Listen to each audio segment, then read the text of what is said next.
Ladies and gentlemen, boys and girls, everybody all around the world, hello, and welcome back to another episode of The Watch Report with me, your host, Jean-Luc Watch. Let's make some noise together. Let's clap it up. Let's get excited. Wherever you are, we're back, we're here, we're live, and we're ready to have some fun on this Tuesday afternoon with me, your host of entertainment, your most inquisitive mind in the world of boxing and beyond. We can't wait to have you in store with us all throughout the day, having a bunch of fun and excitement, having a lot to talk about, and having a whole bunch of things to discuss involving some fights that are getting ready to happen, reactions to fights over the weekend, as well as some returns that we also got lined up in the world of boxing, like with Anthony Joshua, like with potentially Xander Zayas and Ennis, hinting with each other that they gonna actually throw down against each other on, or rather with an announcement in potentially a week or two. Hey, both of them in training camp seemingly. Both of them seem to be inspiring. Both of them seem to be getting ready for real war. And we're going to have it all to discuss right here with you on today. And we're so happy that you're here. We appreciate you being on the live with us on this show. Hopefully you're enjoying your afternoon. Hopefully you're having a lot of fun. And if you haven't already, go ahead and subscribe to the channel. Come on. Be a part of the hottest show in all of the globe right here on YouTube and on every podcasting platform imaginable. Rate us 5-star wherever you listen to podcasts, and please be sure to hit the like on the video. One click does a world of difference on our show to help us be able to make it better and stronger for you to be able to see it all across the globe and helps our channel immensely. Also be sure to hit the notification bell so you know whenever we post right here on YouTube, and be sure to do the most important thing, which is to share the show with everybody that you know, so we can keep on building up this empire together. All with you and your support, we can make this community oh so strong and oh so incredible with you along for the ride. And hey, I can't wait to I can't wait to have this show with you. And I'm glad that you're here tuning in. And hopefully we're gonna do you justice and make you enjoy your time while you're here. And if you would like to support the channel monetarily and you want to keep this show going, help us to pay the bills at the end of the day, and well as to edify this show for your viewing and listening pleasure, we got Cash App, PayPal, links down below in the description, as well as super chats, super gifts, stickers, and the like. If you can't support, right down in the chat section with that little $ icon. If you want to give to the show and you want to spend some more time on your very chats, hey, go ahead. Put something in the hat, and we can keep on making this show also special. And we appreciate your support, just being here. And hopefully you're having a phenomenal day. And we're gonna make it. We're gonna start this show off with a bang, because we got boxing to cover. We got sports to dub into. We got fights to talk about, and we got enjoyment for you to be entertained by. So with all that being said, ladies and gentlemen, boys and girls, it is time for us to step into the ring. Come on, let's get it started. Ring the bell. And let's get it popping. Round one of this show going underway on the day, as we have again a whole host of topics of conversation. We got people in the chat already that are talking about the fight, like Barry. What's going on with you? How you doing? Good to see you. Glad that you're back on this show. I got my fire stick ready for any fight. Well, look, I can imagine. This might be a fight you want to pay for, though. We got a slew of big-time events that look like it's going to be worth its weight in money if you so choose. But, hey, I'm not going to knock whatever you do because I get it. Look, in this economy, I get it. Absolutely. Let me see. Burr, what's going on with you?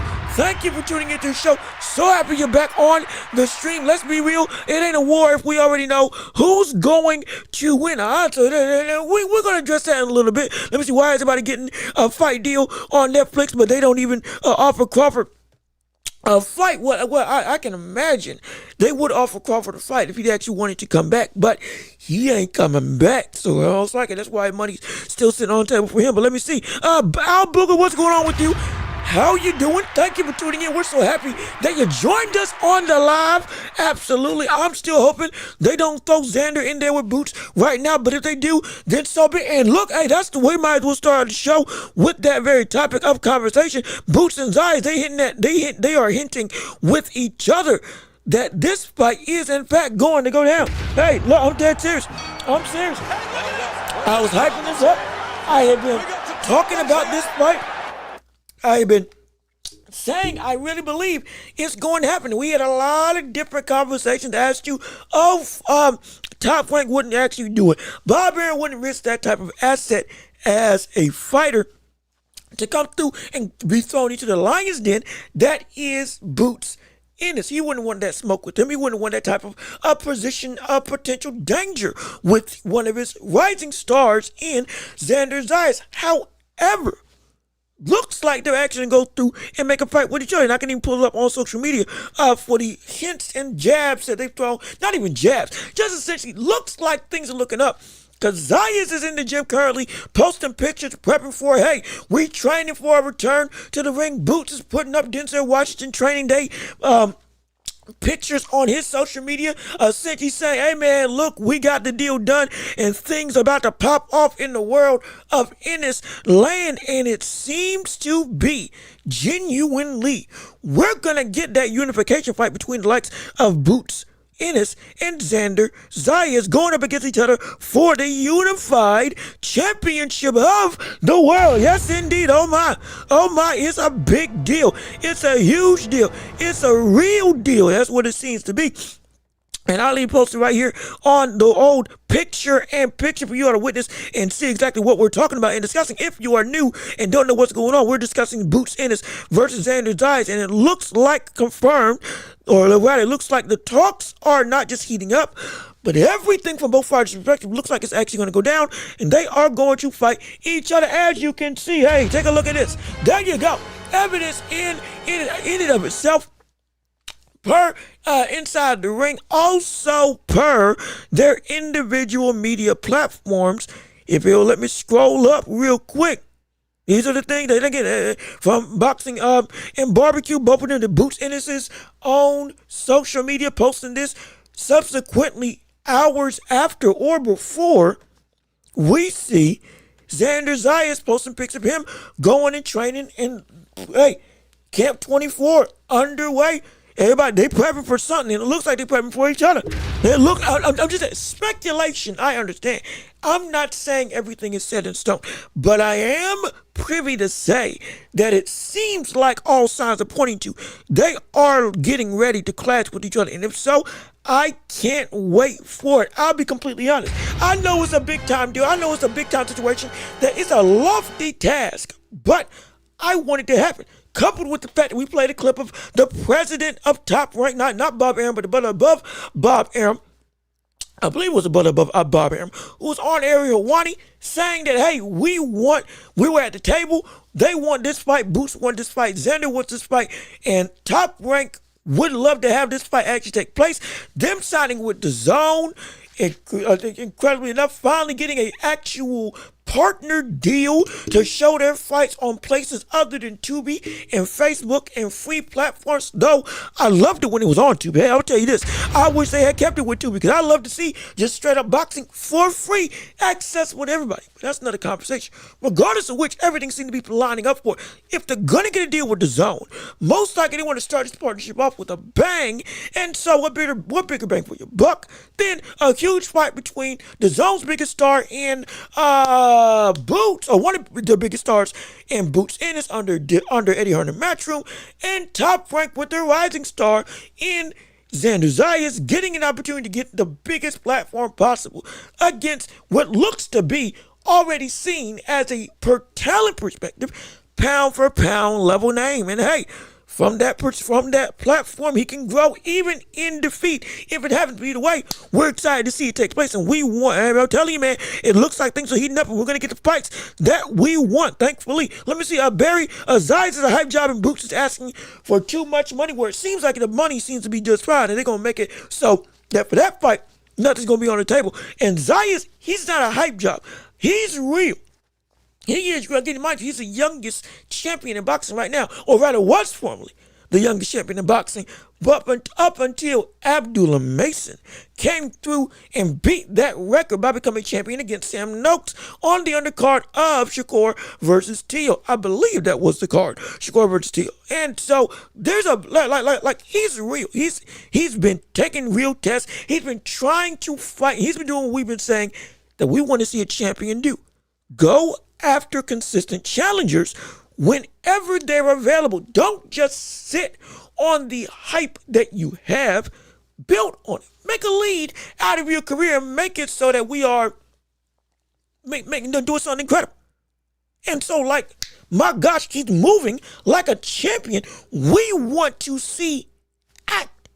It's like somebody who actually wants the throne of going after Undisputed, getting all the belts and making it full-blown clear.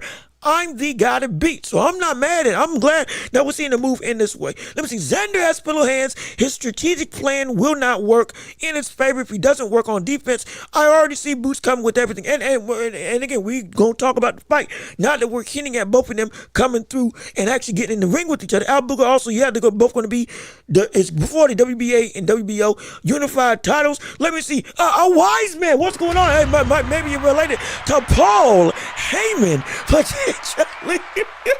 But we appreciate you coming through, wise man. We're glad that you're here. Let me see what you got to say. And if it's your first time, welcome to the hottest show on the globe. And we're glad that you're joining our community on the watch. Well, hopefully you hit the subscribe button if you haven't already. But let's see what you got to say on today.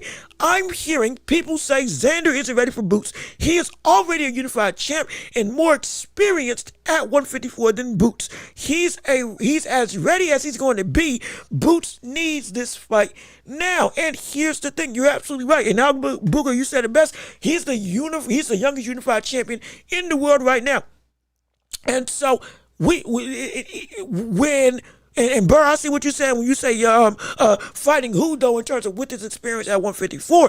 Here's what you have to understand. We talked about this again right when Zayas beat a boss for the title. Shoot, we talked about this when a boss before a boss when Zayas won the championship initially to become the youngest champion in boxing before becoming unified. Once you step into this championship caliber, you got to take on everybody that's coming in front of you. And he's had more experience at 154. Absolutely. He has been a rising star with a level of substance. Yes, every name isn't amongst the biggest of big and the baddest of bad, but he's been here consistently fighting. Mind you, even though a boss may have been seen as the weakest champion in boxing at the time he fought him, it was still, he was a champ and he was a motor. He had a motor and it had some real pop, similar to what we saw with the likes of Usyk, or rather what we see with the likes of Christian and Billy.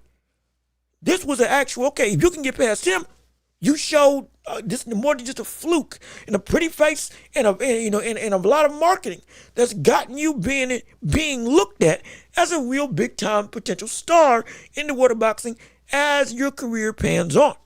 He passed the test. Though we can say he's not better than Boots Ennis, in my estimation, it does not mean that his track record of skill is not something that is worth its weight in salt. He should be considered one of the 3 best fighters in the division outright because he's got the majority of the belts and the consistency at which he's fought compared to the others. Though, again, we've seen others in the ring recently. Yeah, sure, you can say he's not better than Virgil Ortiz. That's fine. But Virgil doesn't have a belt. Virgil has had opportunities to push for a title, and he hasn't done it. Zayas has taken every single test as quickly as possible. With, again, if he fights Boots now, win or lose, you couldn't say this brother wasn't going through the ringer trying to be great. That's what we want. That's what I aspire to be. And with all that experience that he's had, with the understood feeling of power and handling at 154, he is a top dog up here. So Boots, you can think that he's better, which is perfectly fine. I do as well. Doesn't mean that Zayas is going to be a pushover. It doesn't. It doesn't. You can feel he's going to beat him. He's going to knock him out. He's got holes in his game that, yeah, he's young, and if he doesn't fix them, it can be vulnerable. Absolutely. It still does not mean that Zayas is going to be a pushover. This would be a phenomenal win. And be clear, this is, even though it's not Ortiz, in terms of Virgil Ortiz, this is the biggest test of Boots' career. As of right now, we can at least say that. At least we would have to. It wasn't Lima that he fought. We can argue that he's on par in terms of Zayas. He's on par or better than the likes of Stanionis. I would argue I think he's better than Stanionis physically and as well as with a lot more nuance in his game and repertoire. So this would be still the litmus test we've been looking for Boots to show. Are you really about that action in your elite capacity of fighter? Or is it a hype job? Is it that type of hype job where, oh, he's not actually all that we thought he was? Again, these are the questions. I'm not saying this is what's going to happen. I'm saying this is the picture of the fight and why it matters. Why Zayas is meaningful.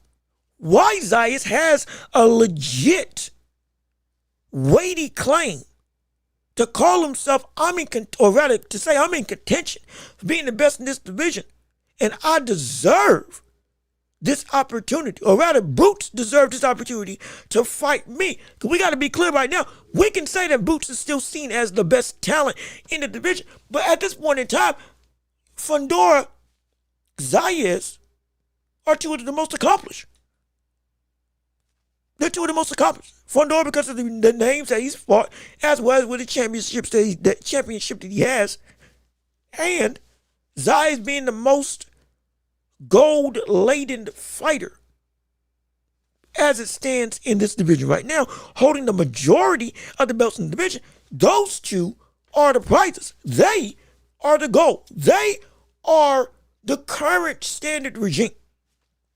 So, they deserve the respect accordingly. Doesn't mean that he can't get beat. Doesn't mean I don't think he won't get beat. Because again, I still think that Zayas is going to get beat by Boots. However, the respect is due.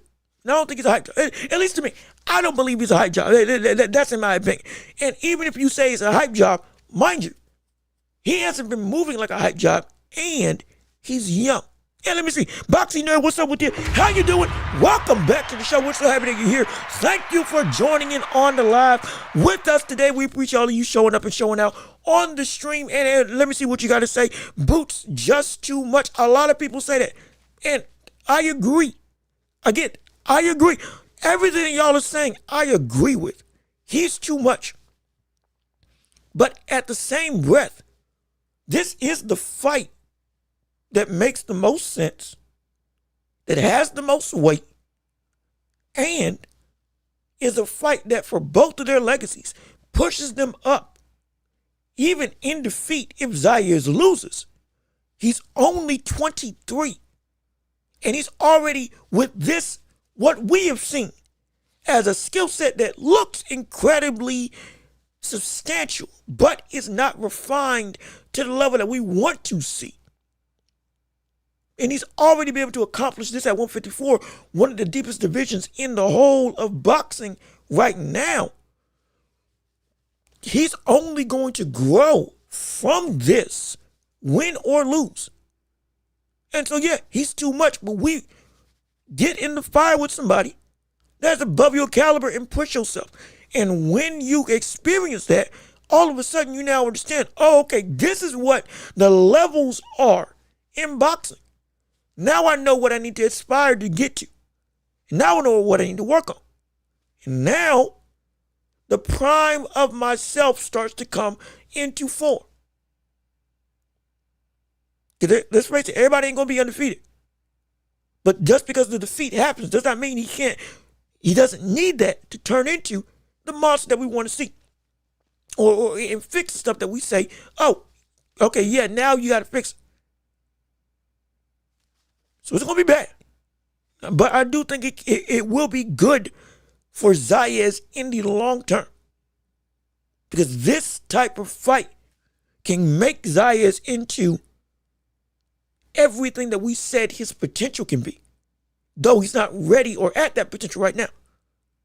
Because he's facing up with a mirror of what true elite talent is. Not saying he doesn't belong there. But even amongst the elites, there are tiers to it. And now you're going to know what it takes to get up to that higher tier. When you fight Boots Ennis, which that's what I want. That's what I'm excited for. At least for me. Let me see. Like I said, Xander's high job. Like I said, I don't think he is. But let me see. Fundora was the WBO champ before him. But all of a sudden, he a threat. Not so long ago, they were considering him the easy champ at 154. Why you think Haney called him out? No, I get it. Yes, I get it. You can be a great fighter and still not reach to the heights of, okay, you're not there yet. He's not at Haney's level yet. I understand. Him and Fundora will be a pretty decent scrap, even though I think Fundora is, at this point in time, a more dangerous threat. And yes, we did call him the weakest champion at 147. We did. I did. I have no issue saying that because I believe it and believed it. At that point in time, I thought he was better than a boss. So I said he was on that bottom rung, but he wasn't the weakest. But he was down there. I have no issue. But again, to do the accomplishment and what he showed in that fight with the boss gave me some substance of, okay, all right, there's something there. This is still a lofty goal that he most likely will lose. I have no issue with saying that. It's what comes after this that gets me excited for Zayas. That's the thing, because of the youthful experience. I mean, look, we could talk about Abdullah Mason in the same way. Abdullah Mason got a whole bunch of issues with all the talent that he has. That if it was somebody else that wasn't Sam Noakes that was on the elite level, say Gervonta Davis potentially in that situation, just say Keyshawn Davis in that situation, Abdullah could have been in a world of trouble. But what that experience got from that fight for Abdullah was, okay, a clear-cut sign, this is what I need to do to grow. And now we can look to see the greatness of Abdullah start to blossom and bloom. Again, win or lose, it's the performance that exposes you, that helps you to turn into the monster that you need to be. That's why I think this fight's going to be for Xander. He's going to lose, most likely. But it's going to turn him into the fighter that we've said, hey, he's got a lot of great tools. Now it's time to really chisel them out and turn them into weapons of real destruction. That's what I think can happen. That's what I believe can happen. That's why I want this fight for Boots to take place. I want Boots to get belts. I want Boots to get titles. I want Boots to get leverage in this division. And I want him to get a championship that he should have gotten. And now I also want Zayas to grow. Better for both, in my opinion. At least that's the thought process I'm having right now. But let me see. We're also going to see a disciplined, we're also going to see a disciplined, like his fight against Castillo Clayton. He's going to have to be, like, he can't take too many chances against Boots. That's going to be the issue. That's going to be issue. He's going to have to be disciplined. If he gets reckless or does belligerent stuff, he can't get into the same knockdown, drag out, fatigue, or rather attrition-riddled war that he was in against a boss, or that he got into with a boss. Can't be trying to go and trade with too many exchanges on the inside when it comes to Boots Ennis. You got to be on the outside, or rather judicially boxing, being incredibly patient. Because one wrong move, one wrong ill-gotten chance of opportunity can turn your lights out. Just like that, and make it easy. Make it easy. Let me see. Haney, heavy output on the jab and stab jab for Boots and closing space or cutting out the ring. Yep, that would work immensely. Honestly, if Boots wants to turn this into a really aggressive war, he could. He could. He wouldn't just have to go and stab both of them, or rather more so Boots. Though, again, Boots will go up against, what I believe Xander's a taller fighter. But being able to go and you just want to instinctually use your head movement, block, walk Zayas down, cut off the ring, boom, boom, boom, and then start throwing haymakers. You could do that if you were Boots Ennis in this fight, because Zayas can be vulnerable if you go and trade with him. He can. He can get hurt if you so chose. But again, nerd, this is a great game plan if he so chooses to take it. Zayas backs up in straight lines. Yes, he does, and doesn't move his head off the line at all. No, he does not. So it kind of falls into a little bit. Those Zayas isn't necessarily going to come forward outright. Ooh. Kind of falls into what Boots likes to have in the ring with him. Somebody who ain't sugar shot. Somebody who ain't somebody who's going to give you a lot of, reckless is the wrong word, but a lot of pre-slips, a lot of excess movement. I know where you're going. I know where to land. And now it just falls on me. Block the stuff when it comes. Be smart defensively. Once I close the gap, the second you make a mistake, boom, uppercut to the head or hook to the body. Quick jabs and combinations, backing you up and forcing you to the ropes, because I know you're going to try to circle out and just walk with you. Keep on popping the jab out like Nerd said. Keep on going through, maybe even jabbing to the body, because he's got a long torso now. Just mix it up, and then boom, when he least expects it, go through, walk him down, big hook over the top of the head. And that can rock him. Next thing you know, he's hurt. Oh, he's dazed. Oh, he's ready to go. Oh, he's getting ready to go down. Oh, my. Another straight right. Down goes Zayas. And potentially that might be it. So Zayas is a fighter that would be very game plan friendly for Boots Ennis. I do believe that. Let me see. If this was the 80s or 90s, I wouldn't mind this fight at all. It's a different time where a loss can destroy a young fighter. See, you're right. You're right, but we also got, now this breeds another, this is actually a great segue. This breeds another conversation that we can actually talk about when it comes to the world of boxing. The volatility of a loss now. How much does it sting in the modern day? Because a lot of the big stars that we've had now have had defeats. And I mean, think about it. I love the transitions. But we can do a quick segue. A lot of bigger names that we've had now have had defeats or multiple defeats. Canelo got 3 losses. We got Anthony Joshua got multiple losses. Tyson Fury, multiple losses. We have, even amongst the division we got now. But I think that, I can't remember Xander Zayas undefeated. Or he got 1 loss. But if he's undefeated, Virgil Ortiz definitely got a loss on his resume. I believe. I think, let me actually, before I talk, let me fact check. Hold on. Before I stick my foot in my mouth, Hold on, let me make sure. Let me make sure now. Because this, the point I'm trying to make, it goes somewhere, but it ain't going to work unless I got the stuff right. Hold on a minute. Let me make sure I got my record right for these fighters. The Lord knows I do not want to be wrong. Okay, no, Virgil Ortiz is undefeated.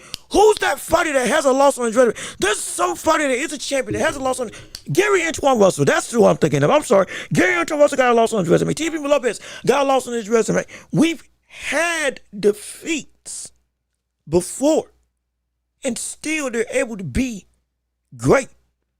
We've had bad performances before, even amongst the biggest stars. Nakatani, when he arguably should have lost against Hernandez, he kind of besmirched some of the shine on his name, yet still everybody's still gung-ho for that fight happening in May for one of the what's going to be one of the greatest back-to-back nights of boxing that we've had this year and in a decade, with Inoue and Nakatani in the morning over in Japan, Tokyo Dome, and then that same night, Benavidez versus Zerto. So, like, I don't know if does a loss sting as much now as it used to when it was everybody avoiding people not wanting to get in the ring with anybody, building up records on a consistent basis, your side of the street, my side of the street talk, the A-side, B-side conversations at the height of its ledger. It seems like, I'm not saying it's all indeed finished, but the question for you all, does it feel like the landscape of a loss being the end-all, be-all for a career has kind of shifted a little bit? It's kind of shifted just a little bit to where it might not be as damaging. And it's worth the risk to take these types of fights, at least in your opinion. And let's see, Burt, thank you for the other names. Fundora got a knockout loss against Brian Mendoza, who got put out in his own right by Tim Tszyu subsequently afterwards. And he's now looking like the greatest thing since sliced bread and one of the biggest threats at 154, who's a leading candidate for. He's one of the top 3 dogs that can become undisputed in this division. Ryan Garcia, as Albuquerque brought up, he's got a loss in his resume. He lost to the likes of Tank Davis, got knocked out by Tank Davis, and then popped dirty against Devin Haney, yet still he and lost to Rolly. Do we forget that? He lost to Rolly. He lost to Rolly Romero. And yet still, he is on pace to have potentially the biggest rematch of the year with him versus Devin Haney for the unified championship of the world at 147. Mind you, he just got another title opportunity and beat Mario Barrios in a one-sided performance. Well, many people said it should have been Rolly that got that shot because he beat Ryan Garcia. So, again, I ask you, does a loss mean as much anymore from what it used to be about, 5 or 6 years ago? Minimum 2 years ago when we started this channel posting consistently on YouTube for the conversation that we've had. Because I think it's a little bit different. I think it's a little bit different. Landscape has shifted a little. I agree, and see, I appreciate it.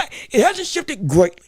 We're not saying it's completely everything's hunky dory. We're not saying we can get people with Nate Diaz level records, Gabe Rosado level records, and you still gonna be one of the top 10 stars in the world. We're not saying that. Okay, we're not saying that. But we're saying, I think it's a little more forgiving because people now see, okay, we just want the fights that we want to get. The biggest stars or not the biggest stars, that's not the conversation that means the most to us. Now it's who's going to give me, as a fan, a fight that I can remember. Where are the big matchups? And if you lose, okay, we want to see you bounce back because you tried to be great. And the more you try to be great, the more respect you get, win or lose. I think that's what we're starting to get now. And it's, because again, with the Errol Spence Jr., everybody wants to see him back yet again. And that brother had a defeat that was, for some people, they even had a conversation with on the ring. That was a potential legacy shifting loss. Again, per Ring Magazine topic of conversation. And yet the public still is eager to see him back. Now, I don't think it was a loss that completely redefined Spencer's career. No, he's still one of the greatest, arguably the second greatest welterweight that we got right now in that old era of boxing, or the last era of the welterweight division, with Sean Porter, Danny Garcia, you had Kell Brook, and then, of course, Terrence Crawford. And so, it doesn't diminish it. But because he tried to be great, all of a sudden, okay, we want to see you be great again at a higher division and come back and show us, hey, you still got it. And so I would say it shifted just a little bit. Also, we got a lot of people in chats. I'm not trying to skip over y'all. I'm not trying to skip over people in the chat. I'm trying to make sure. I'm trying to catch everybody that I can, so I might scroll up and down just a little bit to make it so we can read everybody. Let me see. Xander called out Sebastian and went the other way. I understand Sebastian is on PBC Island, but still he did, and so but yeah, you gotta understand. Yeah, now I can't remember when this call out was. I know he did call him out. I can't remember when he called him out though. If it was before the Boots fight, and then the Boots fight came, or looks like it's coming down the line, I can understand. I can't. Because like I said, monetarily, it's a huge payday. That's a huge payday, even with the risk involved. And again, he's young enough to come back into that conversation. Shoot, he's young enough, if he loses to Boots, he can get a shot with Fundora in 2 fights from now. So I think that fight still would happen. I think that fight would still be a great situation. But either one of those matchups is a matchup that I'm down for. Either one of them is a matchup I'm down for. Let's see. But I'm not convinced at all that Xander couldn't take care of the Inferno. I'm not convinced at all that Xander couldn't take care of the Inferno if they fought. I've never actually thought about how that fight would be. I would favor Fundora because of that inside work. If they both again started, really trading with each other. But I actually never thought about that fight on a real perspective. I don't know why. I've actually never took the time to really look at what that fight would be like. That's actually a good conversation. I'm not gonna lie. I don't know. I've never thought about that fight before. My goodness. Let me see. Let me read it with you all. I gotta say that knockout was wild, man. It was like seeing, but it was, and actually, that brought up another situation involving the likes of Sebastian Fundora, which Sebastian Fundora as a boxer. Part of the conversation was the butt is nearsighted, and part of the reason why he had to fight on the inside was because he can't see on the outside. I think him and his sister both had to wear glasses, and though he's cleared to fight, he's had to go through and be up close and personal. Part of the arguably, speculation being, that's part of the reason why he got into that real war with Lubin, and Lubin started taking it to him on the inside because all of a sudden Fundora wasn't staying on the outside.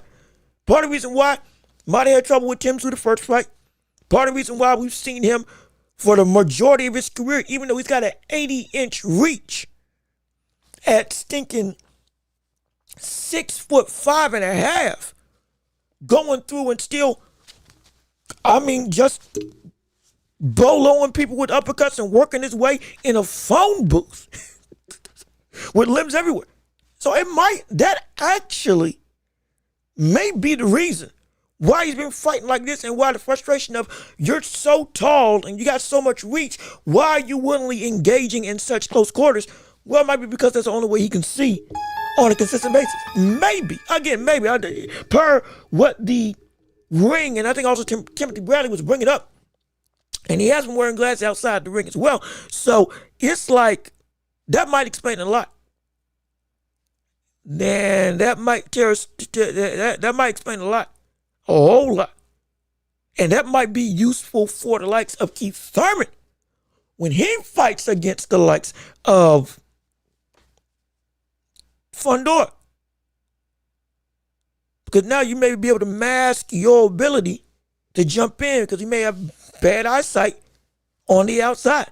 and you can still be elusive, you still got good footwork, maybe it can work into your bench. At least as a potential conversation that can take place. Let me keep on reading what you got to say. Let me see. A wise man, you got to say Xander still has the skill set to make the fight interesting. Xander is young. He can bounce back after a loss, and maybe they put a rematch clause in the contract, running it back, or he moves on. And I would assume they don't put a rematch clause in there only because if you want Zayas to get in there the first time and he gets destroyed, wouldn't be a need for a rematch.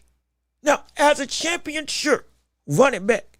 However, because of his age, him being so, just at the start of his career, just about from the standpoint of his tenure, not even getting to his prime, I wouldn't want to fight Boots again immediately, due to the fact that I want to take time to now really hone in on making myself better, so that when I face that type of competition again, okay, I can work and I can abide inside that elevated stature of competition. Not just, okay, I want my get back, I can run it back, but I'm not prepared for it. That's one of the issues. A lot of times when we see rematch clauses, it's in part because, hey, if I get the loss, yeah, I'm a champion, yeah, I'm a big name, I can run it back. But also, I got the skills that, hey, in one fight, I can make the adjustment. Okay, we can run it back. And I won't make that same mistake again because I do have the tools. I just didn't use them in the right way. Xander, at this point in time, he's got great skills. But he doesn't have those skills yet. And because of that, if he got in the rematch immediately after a loss, it could be, okay, now I'm getting scared that we could see a career derailed. Because if it gets bad and you run it back again and it gets worse the next time without any time to get your stuff together, fix the stuff that was messed up, refine and retool and regroup, like you could be that's just excess pain on a fight that just ain't, as it stands right now, you don't have a shot. Hypothetically, if we see that's how it goes down. So I doubt there's going to be a rematch clause. I think he moves on and comes back. As in he fights. If he loses, props to you. Great competition. Going back, what did I do wrong? And now take maybe one or two fights. Maybe not against the best of the best competition. And practice, train, live fight scenario that counts for your record. The things that you need to do to elevate yourself. Show the experience that you gained and how you applied it in your new makeup as a fighter. And then jump back into the fray of, okay, now I'm back in the elite competition. Now I'm a different beast. And now give me a top 5 guy. Give me a top 3 guy. Give me a shot at the title. And I'll show you I'm not the same brother anymore. That's what I think is going to transpire more often than not. Unless it just says, all right, I had my fun now moving up to 160, which I don't think he will. Most likely, in my opinion. But let's see, if Fanoa win that fight, to his uppercuts are deadly, and overall the amount of punches he throws, he's a weight bully, but he's good. I think it's more of a height bully than a weight bully, because it seems like he's making 154 easy, and it seems like he's gotten better since he's really, since he popped the clutch after Tim Tszyu.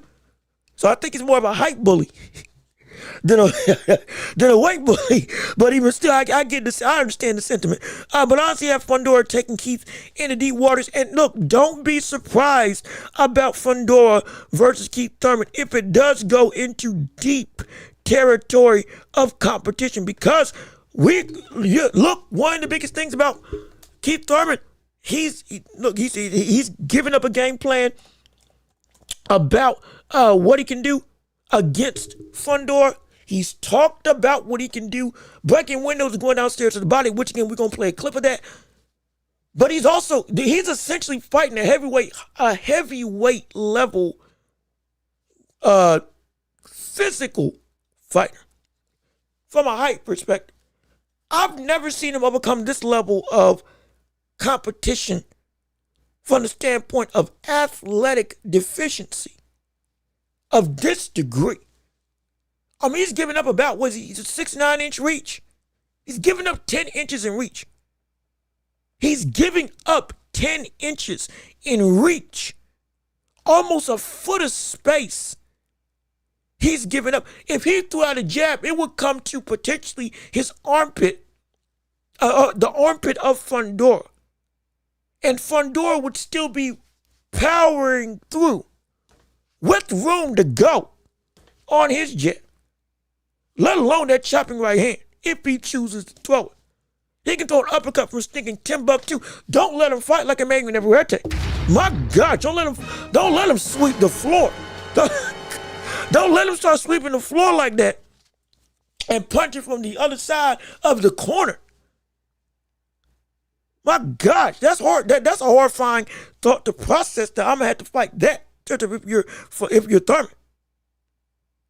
But if anybody potentially can bring up their skill set that he had at 154 up to 147 at 154 and make it worth their while, especially when he still got some pop now. It might be Keith Thurman to get it done. And if it is, I'm gonna tell you this, I'm gonna be shocked. I'll be completely honest. Simply because I never expected to have Thurman come back and win a title against a young lion that looks like he's gotten better since his biggest performance in Tim Tszyu, and then beat him more definitively, and then got into a war with Lubin and still put him out after getting knocked down and hurt. It's like, hey man, but he's showing up and showing out and doing it in a way that there's some fear. There may be some fear involved. There may be some fear involved in terms of looking at that fight as to what can transpire and what can go down if you're Thurman. But like I said, the achievement is incredible nonetheless if we can get it done. And I can want to hear your thoughts still on how that fight's going to go. But let me keep on reading your chats and descriptions. Didn't the Tyrone Inferno get a cataract injury? I don't know if it was a cataract injury that he got. I can't remember. I would have to go back and check. I'm not exactly sure if it is, if it was an injury. Now, see, Fundora has quit in him. Ooh, I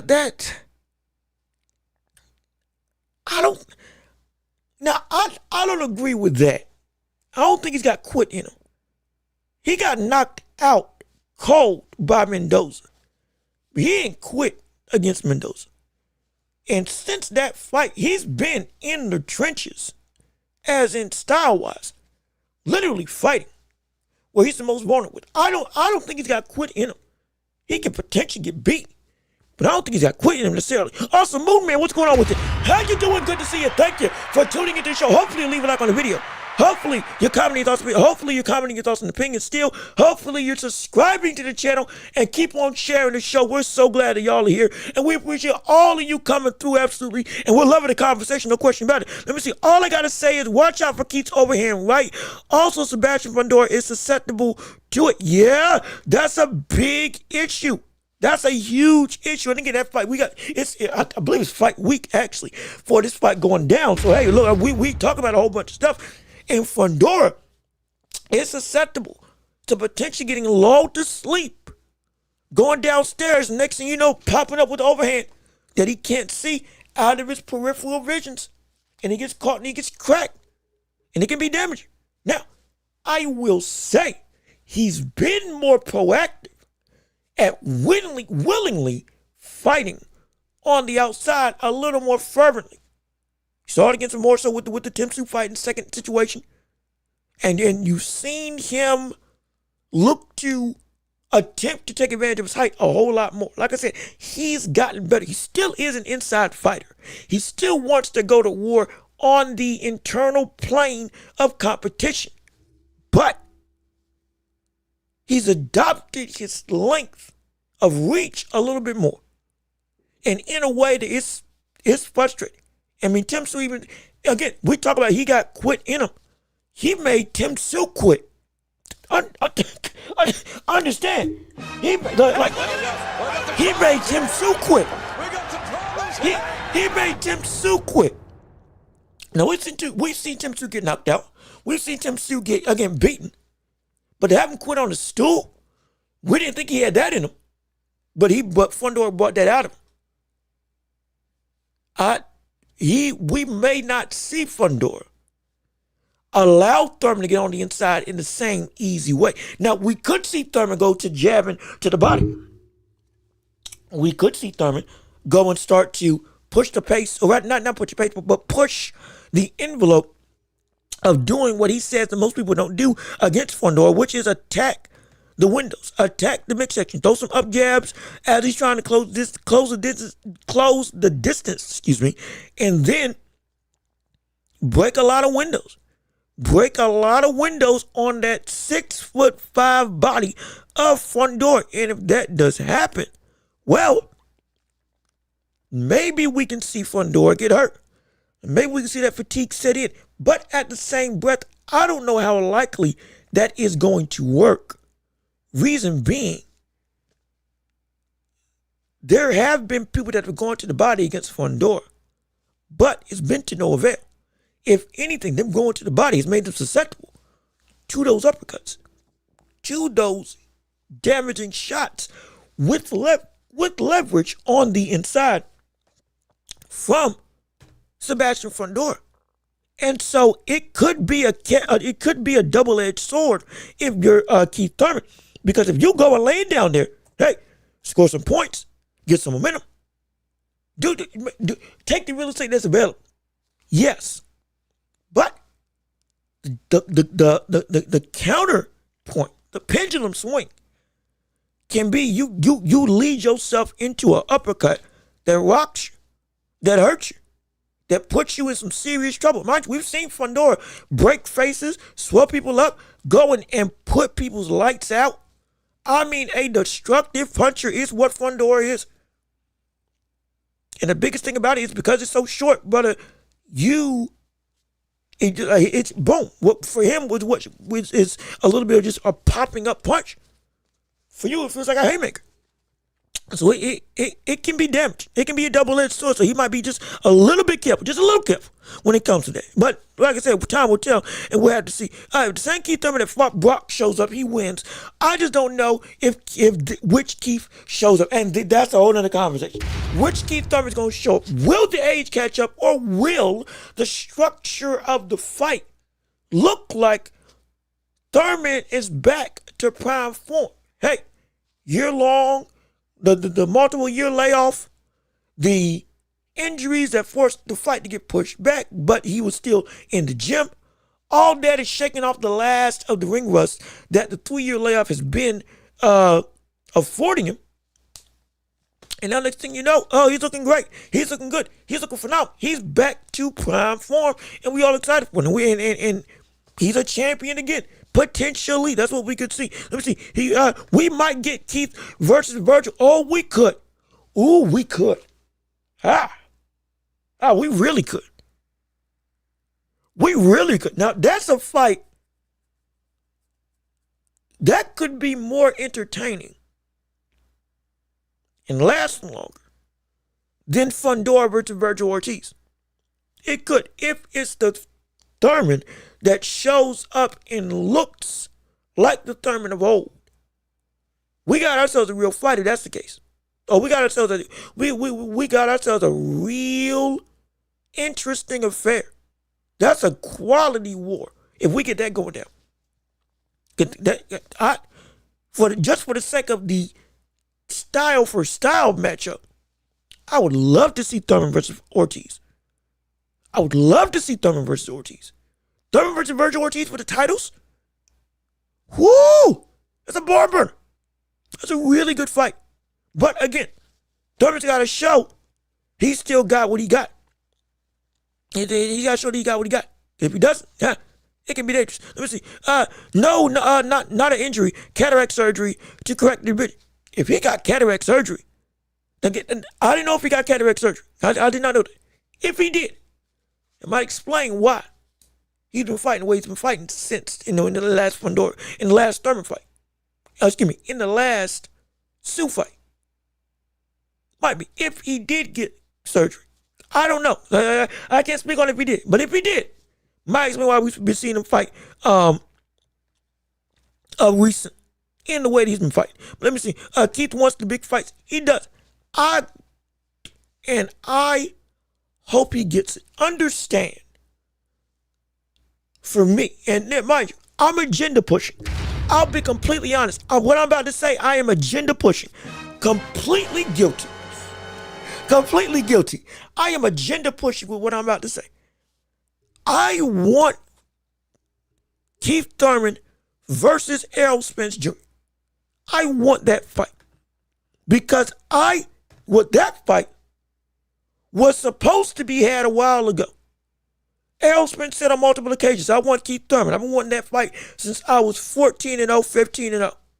Thurman called him out and said, okay, I want that smoke. And then that fight never transpired. And he went quiet. He went dark on that end of the spectrum of, I still want Keith Thurman. And now he's coming back saying, hey, look, I've been wanting Keith Thurman for a while. Or rather, I've been wanting Errol Spence for a while. I've been wanting to get that fight for a hot minute, but he's been the one ducking me. Let's put that to bed. If we see Tim Tszyu and Ortiz, or we see Tim Tszyu and Errol Spence get their fight going, and we see Errol Spence come out on top, and we see Fundora lose to Keith Thurman, I would love to get that type of dream matchup. Because mind you, we were saying that Thurman versus Errol Spence made sense as the first fight for Errol Spence's comeback. We were saying that, mind you. We don't forget that. We were saying that. Because we were saying that both of them, long layoff, both of them off of their feet, both of them looking to make a comeback in championship opportunities. We want to see what they can do, and they're both old. In the perspective of the boxing landscape, with the miles that they have on them. So we are looking at that fight and saying that's a fight that makes sense. If it's for a title, it may be even better. Now, granted, we can say that Errol Spence doesn't deserve the shot. Understandable. Unless he beats Thurman. Unless he beats Tszyu. We can say he doesn't deserve the shot. Shoot, we can say after he beats Tszyu, we can say he still doesn't deserve a shot if he beats him, because he still got to run through the ringer of the rest of 154. Understandable, even with the name value that he brings to the table. But if we can get that fight, I would love to have that fight take place.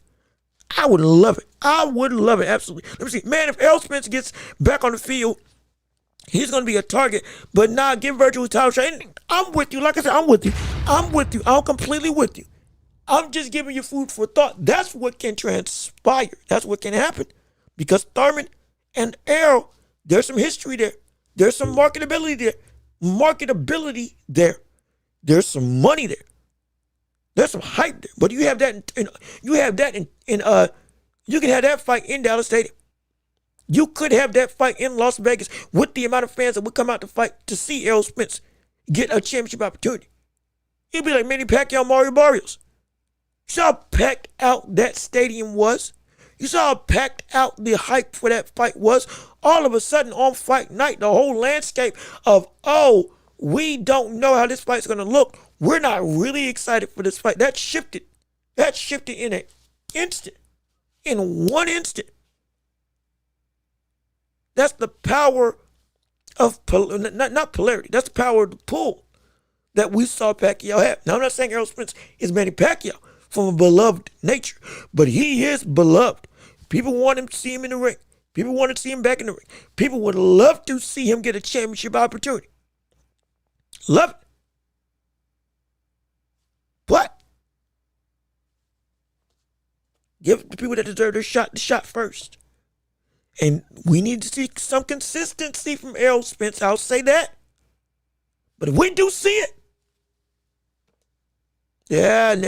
I'm down for getting that as a future outing of a fight that we can see transpire. No question about it. But real quick, we do have more stuff that we can cover on this show that we want to make sure that we give you all the best of entertainment and fun. We got a lot of topics that we can go and discuss.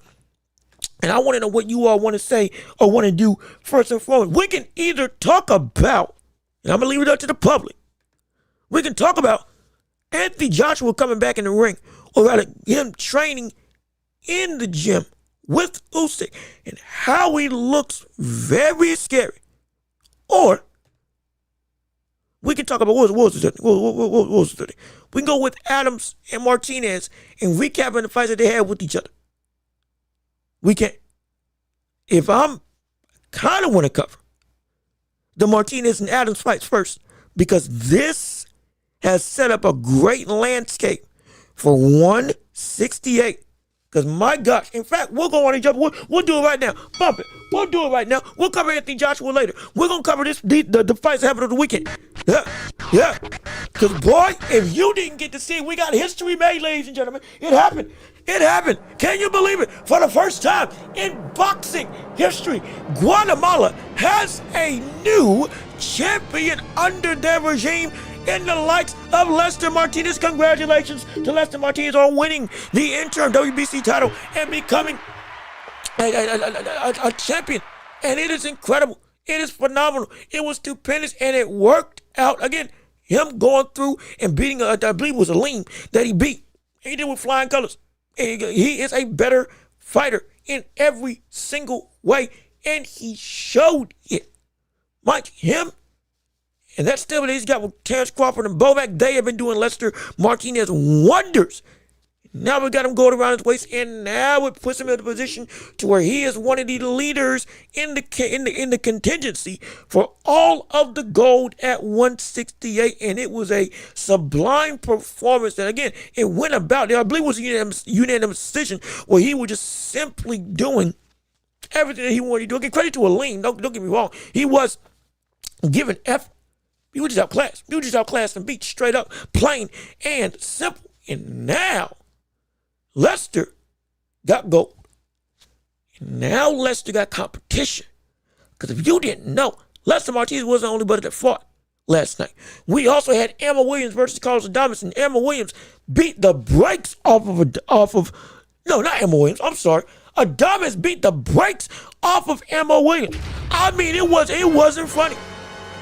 If you want to go with the technical side of Lester Martinez and what he did against Aleem, absolutely. On the other side of the spectrum, Carlos Adames did an absolute damaging job on the head of Emma Williams. And look, I'm going to tell you a quote, because I got to listen to what Teddy Atlas had to say after that fight as well. And I'm agreeing with him. Hey, man, I'm a little bit concerned for Emma Williams now. This is the second or third time I've seen that. This is the second or third time I've seen this man take some serious punishment going into a fight. He's a gang dog. The brother would never quit. He is somebody, he'll make it exciting. But my goodness, when I said it, we were going to see he was going to get hurt, I meant it. And this is what I meant. That brother put belt to butt on the likes of Emma Williams. It was insane. It was ridiculous. It wasn't close. It was not close. And again, I'm piggybacking off of Teddy Atlas for this sentiment, because I agree with it. Emma Williams should take a long look in the mirror about what his next steps in boxing is going to be. He still should fight, but you need to take a long look at your style and what you've been fighting as, because right now it's taking a toll. It's taking a toll, man. I'm seeing pieces of you left in the ring after performances. Mind you, it started off when you got knocked out by Shiraz, or got put down by Shiraz. And it's been a consistent level of you been in, blood and guts every time out, which we love the style. We respect you. We care about your health, though. And right now, that fight, they were calling that fight a similar thing to Terrence Crawford and Errol Spence Jr. With the way that you were getting consistently pieced up. And you still going, trying to win. You were. But my gosh, man, it's a dangerous thing. And you might need to take a long look in the mirror and say, do I need to change my style? Right now, I can't take this type of attrition of punishment on a consistent basis. But that's on the Emma Williams side. On the Dominance side, well, he did exactly what I thought he was going to do. Be a powerful puncher. Be able to go in and avoid a lot of the shots of Williams and counter in kind. Land with those straight punches. Hooks to the body and head. walking down Williams being a real tour de force. He did it. And now he's made his move officially from 160 to 168. Oh, Lord. Oh, my.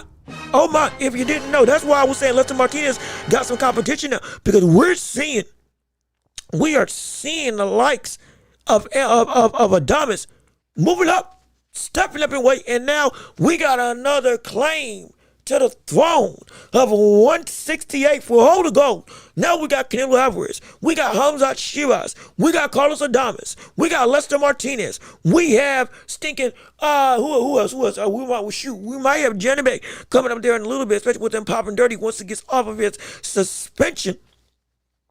We got Edgar Berlanga, Caleb Plant somewhere around there, Jamal Charlo, and Resendiz. In terms of the winner of that, most likely gets elevated into, okay, they're firmly in the picture of you can fight, you may get a chance at a title down the line. We got the Christian and Billy from a division that was looking like a barren wasteland at one point in time, devoid of competition because Canelo had beaten just about everybody. Now, it's heating up a little bit. It's getting a little sketchy now.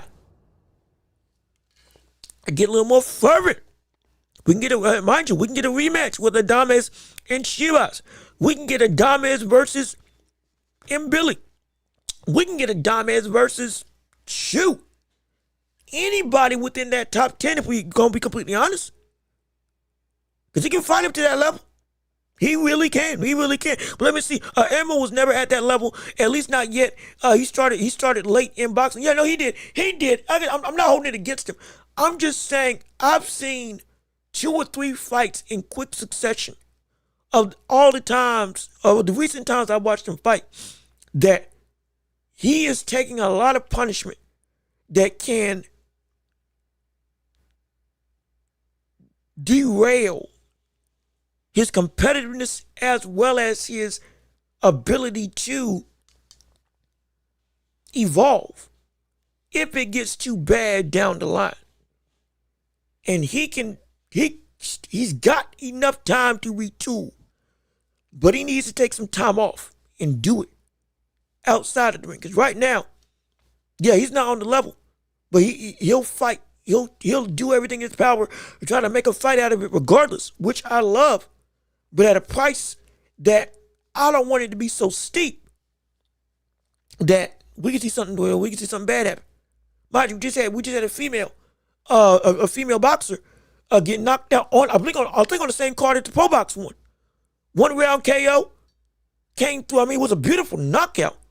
But the woman sadly still is in a coma to this day. And I don't believe she had taken as much punishment. And now we're praying for her health and safety, absolutely. But we don't want that to befall another fighter, especially when we've seen a pattern of attrition when it comes to damage taken. That's what I'm saying about Emma Williams. And I also want that to happen, in my opinion. But let me see. Khamzat is rated number 1 for the WBO, but needs a contender opponent. That would be a perfect matchup for Carlos. The history is that it would be. It would sell. It would be huge. Now, mind you, would Khamzat Shiraz seek out Adames first? Most likely not. And the reason being is because he most likely wants to go after championship gold against the other competitive competition at 168 right now. So we can, if I was going to pick a fight that we could see him fight against, in fact, let me go and look up the top 10 currently in the world of 168 right now. I would pick, if I was Khamzat Shiraz, and I was looking to make myself a huge star right now, I'm probably gearing up to try to fight Billy, or I'm going after potentially Diego Pacheco. It's another huge fight opportunity. Though, again, I think Canelo and Billy are going to fight each other, I believe. So that fight may be off the docket. But wouldn't be upset if we got a Shiraz Pacheco, Shiraz Lester Martinez. Shoot, you want a war. Iglesias, Olays Iglesias versus Shiraz. Couldn't tell me that wouldn't be a fight. It would be great. My God, you want to talk about a bumper? You want to talk about this straight up as somebody's going to sleep? That's a fight I would love to see that fight. I would love to see that fight transpire. That would be a great war. That would be a good war. But he's got options. He does have options. Does he want to risk with his current position in the standings? Does he want to risk having a repeat performance that he had against Shiraz, or that he had against that he had against Adames, that, in all honesty, I thought he lost that fight. I thought he lost that fight when he went up against Adames. I don't know how he got that fight. I can't remember if it was a draw or if it was an outright loss for Adames. But I did not think Shiraz did enough to win that. Do you want to do that again? With the current position of, hey, you got potentially, you're one of the biggest threats and the biggest names that has a position for a title in your grasp. Do you want that to go to waste in a potential huge, great fight? But do you want to risk that going up against Adames, who already looked like he may have your number? May. Not certainly. At least most certainly gave you the most trouble that we've seen in your career. Though you were injured, but do you want to risk that? I don't know. But that's for Shiraz to decide for himself, and we'll just go and speculate regardless. But let me see. I'm honestly trying to see Lester versus Diego Pacheco. That's a good fight. That's a good fight. That's a good fight. That's a good fight. That's a really good fight. That I would not. I'm not gonna lie. If we got to see that fight as a co-main event for a Canelo card, I would love that to Kingdom Come. That would be a spectacular co-main event for a Canelo Alvarez versus anybody undercard. That would be perfect. No, I mean, it could main event itself, absolutely. But if we want to get it so we get the most eyes on that fight actually transpiring, put it on the undercard of a Canelo fight. Put it on the co-main event of a Canelo fight. And match them up together. Because, mind you, I don't want that type of high-level competition going to waste on a pay-per-view that, mind you, would be worth a pay-per-view type of talent. But the eyes on that fight may not be as much if it was on the co-main event of a star like Canelo. Everybody tunes in for the third or second to last fight. So, all of a sudden, in prepping for the big star, that'd be a great fight. Let me see. Break it down. Who wins that fight? I mean, shoot, man. Oh gosh. That's a tough one. That's a hard fight to call. And I've been high on Diego Pacheco before. I have. Trust me, I have.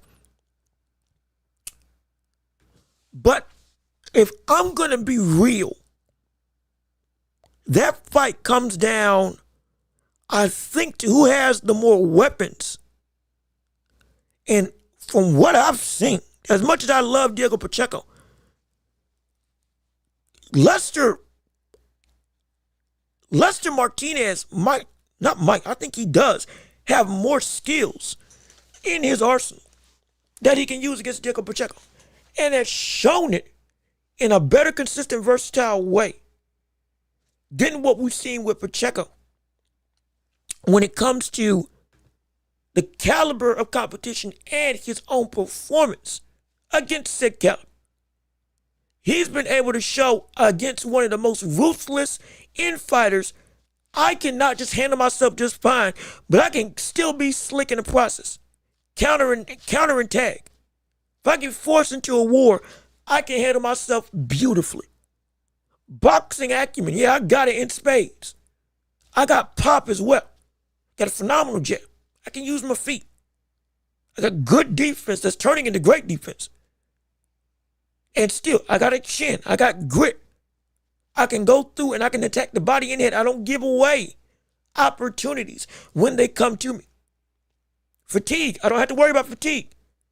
I can go the distance and still keep a high motor.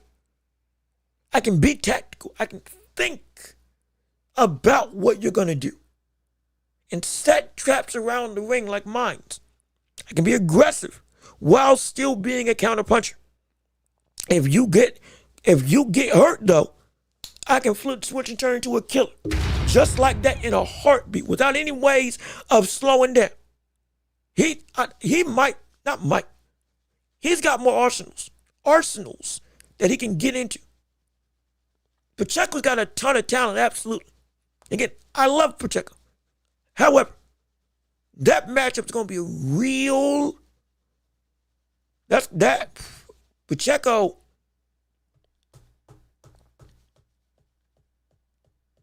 I'm looking at that fight, and I'm saying Pacheco's going to give some great competition. But I don't think he beats Lester Martinez. I don't think again, and mind you, this is me saying this, and you all have heard what I've said about Pacheco. The skill set, the talent, the age, and the growing experience, the wisdom beyond his years as a boxer. I've said all that, absolutely. I don't mean somebody can eclipse it. Nothing less is eclipse. And mind you, the biggest reason, what was Diego Pacheco? Diego Pacheco's last fight. Let me look it up real quick. I forget the name. What was the last fight that Pacheco was in? What was the name of the brother?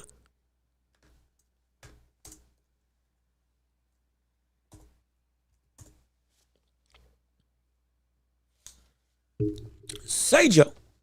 That's what it was. The last fight that he was in was Sejo. Mind you, it was a unanimous decision, 115, 112, and then 116, 111, 117, 110. It was, again, he won the fight. He deserved to win the fight. However,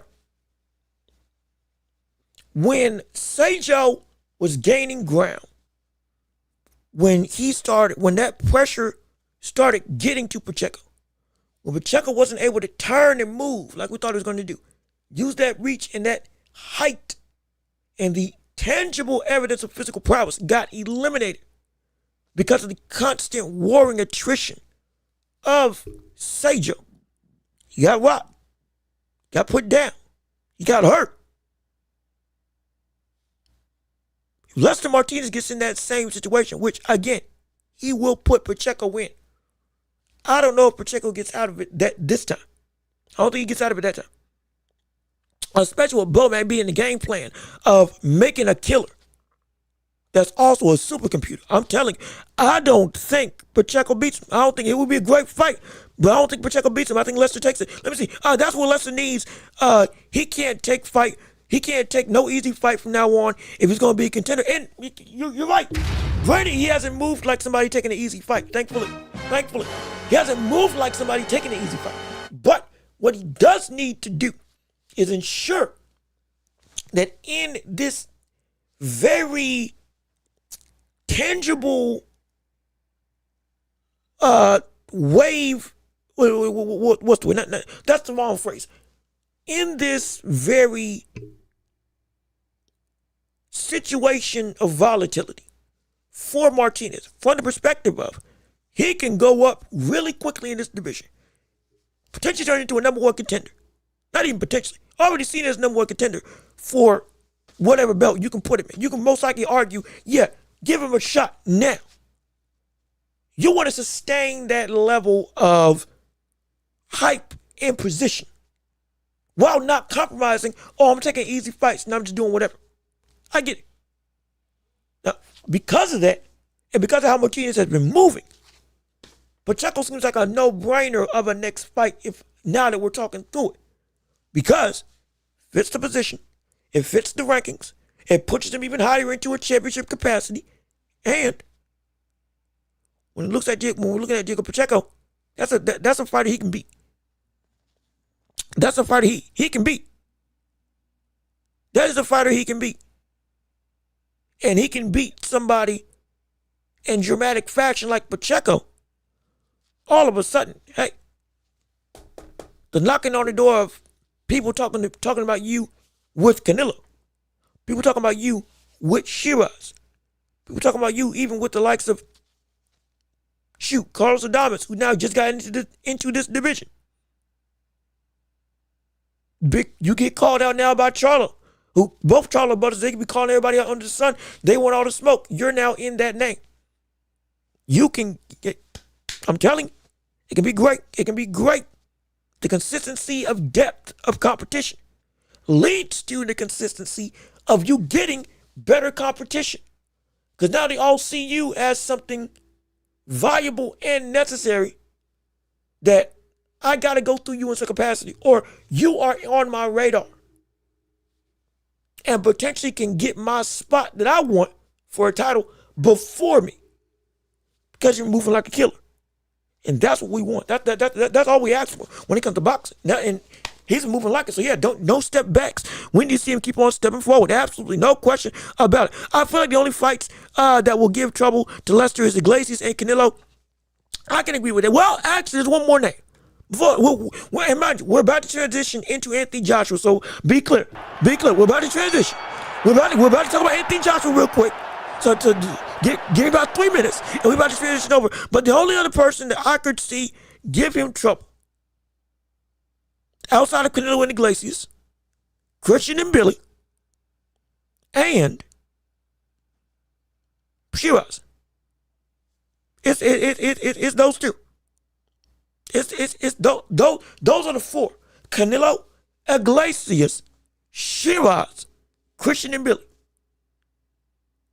You potentially can throw in Carlos Adames now that he's at 168. But like I said, we got to see how he acts at 168. But he's shown his mettle already doing work against Shiraz previously. So he's got some rapport already. But just for the sake of time, the four names, those are the four. Canelo, because he's Canelo, of course. I don't care if you got the blueprint of how to beat Canelo if you're a Bomac. Lester Martinez, with all due respect, is not Terrence Crawford. So making that game plan work in the same way may not be the same way. Because Lester's not the same fighter. He's the same. Doesn't mean he can do it, but doesn't mean that he will. The blueprint may be there, but execution, that's the story that we got to see. But again, that's a conversation for another day. But he's option number one. Iglesias, because of that power, game-changing power, fighting power. Definitely number two. Undefeated and looking more destructive every day out. Shiraz, because of that 6'3", 6'4" frame. I think he's 6'3". About a 75-inch reach. Got punches that act like scythes through the wind. When he cuts through the air, it looks like the second Grim Reaper. It's ridiculous. Threat number three. Usyk, Canelo Iglesias. Oh, and Billy. Because in Billy already gave you one of the toughest fights of your career. The best fight of your career, in my estimation. But the toughest nonetheless. And so that, y'all are tied at the hip with, we want to see that rematch. So those are the four that I would say are the biggest challenges for him. But again, he can get them all. And he can fight them all. I hope he does. Because if he does, man, it's going to be exciting. And it's going to be a great opportunity to see the world of Lester open up in a division of 168. Open up even more. And everybody sees, oh, there's some rungs that are being climbed by a whole bunch of fighters. Because it's looking like it's starting to get into a pretty decently crowded that division now. Far cry from what it was at one point in time. So we're happy for it, absolutely. No question about it. But now we're going to transition over into the world of Anthony Joshua, absolutely, as we go through and talk about AJ and his return to the ring in boxing. We've seen him now going through and training with the likes of Usyk. Yes, this is subsequently after the fatal car crash sadly took away two of his friends. He's been recovering, taking time to himself. Eddie Hearn's been giving updates and posts about what AJ's doing and how his mentals have been going through. And now he's been fully in the gym, spending time with Usyk as a sparring partner and as a trainer. And I'm telling you something right now, the title on the screen is not something that's just a fluke. When I say Anthony Joshua looks scary, I don't say that in jest. I say that for real. Anthony Joshua looks like, if I'm going to be completely honest, I'm afraid of whoever fights him next. Because the one thing that we said about AJ was the confidence was gone. The confidence in his own power was gone. And the conviction when it comes to, hey, somewhat I'm still recovering from the yin and yang of defense and offense, blending them together in a form that has me working and operating in the sublime way that I was when I was running the world and looking like the greatest thing, or honestly, the best heavyweight in the land. Let's be completely honest. And now it looks like that he's back, and it looks more importantly, it looks like this brother is a killer amongst skills. I'm playing the clip. I'm about to play the clip right now so you can see exactly what it looks like in the gym. And this man, when I say he looks sick, and I say this in the best way possible, he looks sick. Let me go on and give you the clip right now so you can see exactly what's going on. Because Anthony Joshua, buddy, this man, boy, he looks back and he looks, for all intents and purposes, buddy looks afraid. In terms of, he looks like a freight train of fear.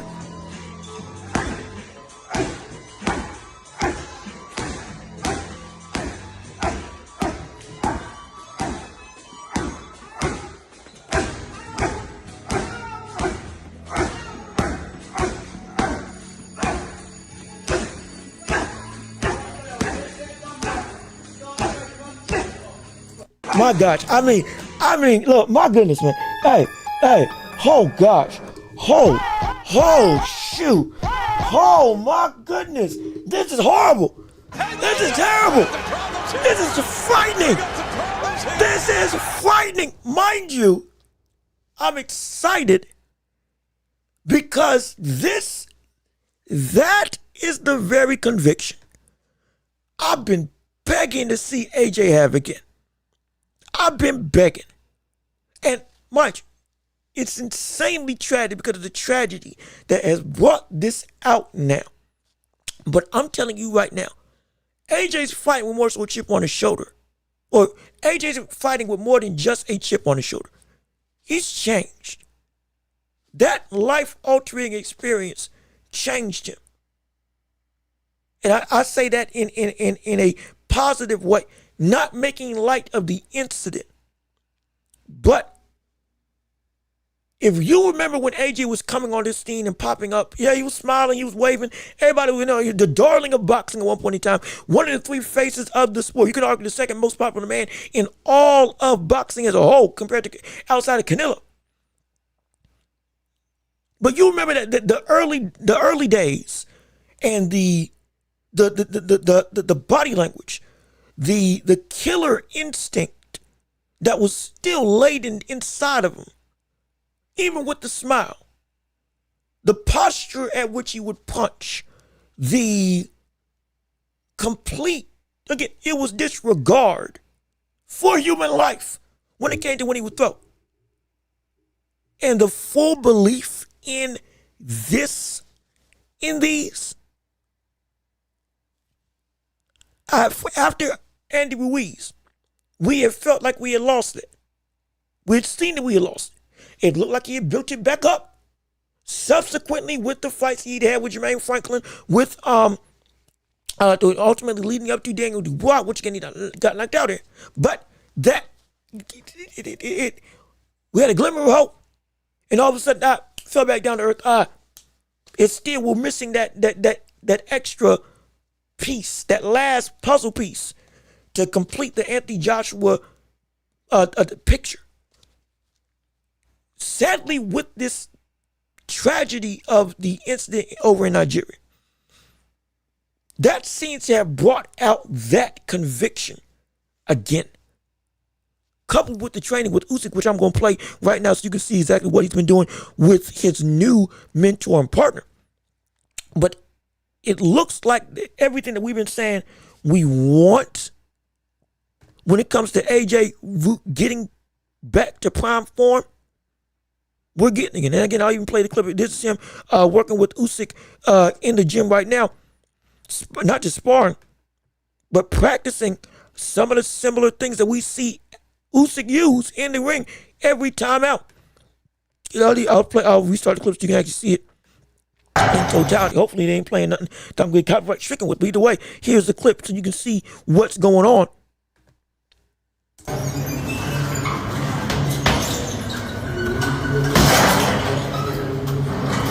За ногу заходит.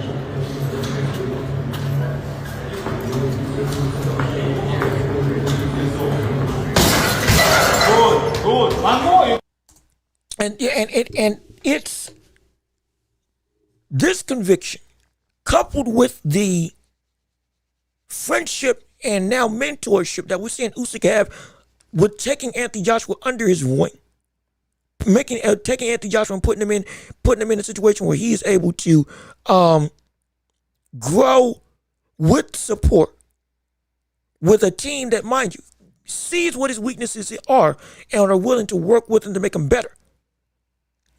This could be, this could be incredible. And I'll even let Usyk tell you exactly how this bond has been able to build up and exactly what he's seen from AJ in the ring and why there's some high hopes that AJ, all that talk about us saying he's going to be finished might be too soon because there might be some stuff still in the tank for the likes of Anthony Joshua. Wait, hold on. I didn't want to do that. There we go. Okay. 24-25, Anthony with Usyk training together. 2026-27, Anthony undisputed champion. Good idea.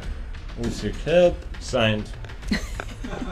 AJ, G, you undisputed champion. 2027, it's possible. How is Anthony doing mentally and physically at the moment? I think be better because physically good, mentality I think good because we speak every day. We're training 2 times. I know Anthony this is champion. Yes, Anthony now don't have belts, but for me it doesn't matter. AJ, it's possible. You undisputed champion in 2027. I know mistake Anthony, but we work about this and we delete mistake in Anthony, delete mistake in my. It's my partner, it's my brother, AJ G. This is exactly what Anthony Joshua needed. This is what he needed. We have been, the biggest thing about it was he had been going hopping from place to place, hopping from camp to camp, trainer to trainer, trying to find what style works for him, trying to find a liaison that can, again, put that last piece of the puzzle of what AJ was missing, which in this point was conviction and mistakes. And now the conviction of AJ is back. And Usyk is pointing out the mistakes that he made that made him beatable. And now they're working together to make it so they're doing some damage. And I do think, again, Usyk don't talk like this when it comes to, yeah, he shows respect. But if he don't think you all that, he ain't going to say you all that.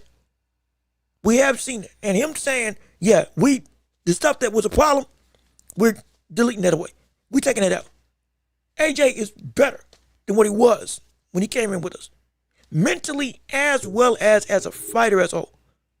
And it looks like it's kind of taking part. AJ looks like he's still slimmed down, leaner, but still got power. You saw how he was throwing the jab. You saw how he was throwing those hooks on the heavy bag. You saw, again, The biggest thing about Anthony Joshua, you always knew he had power, but the conviction, the pushing through, the completion of his shots with the trust and confidence. Hey, I'm still a killer in the dog. This ain't just, we're not just talking about with Jake Paul. We're talking about in himself. Hey, how do I go through and make sure that I'm the best I can be? And how do I make sure I can trust that I am who I am? That's what we're seeing right now.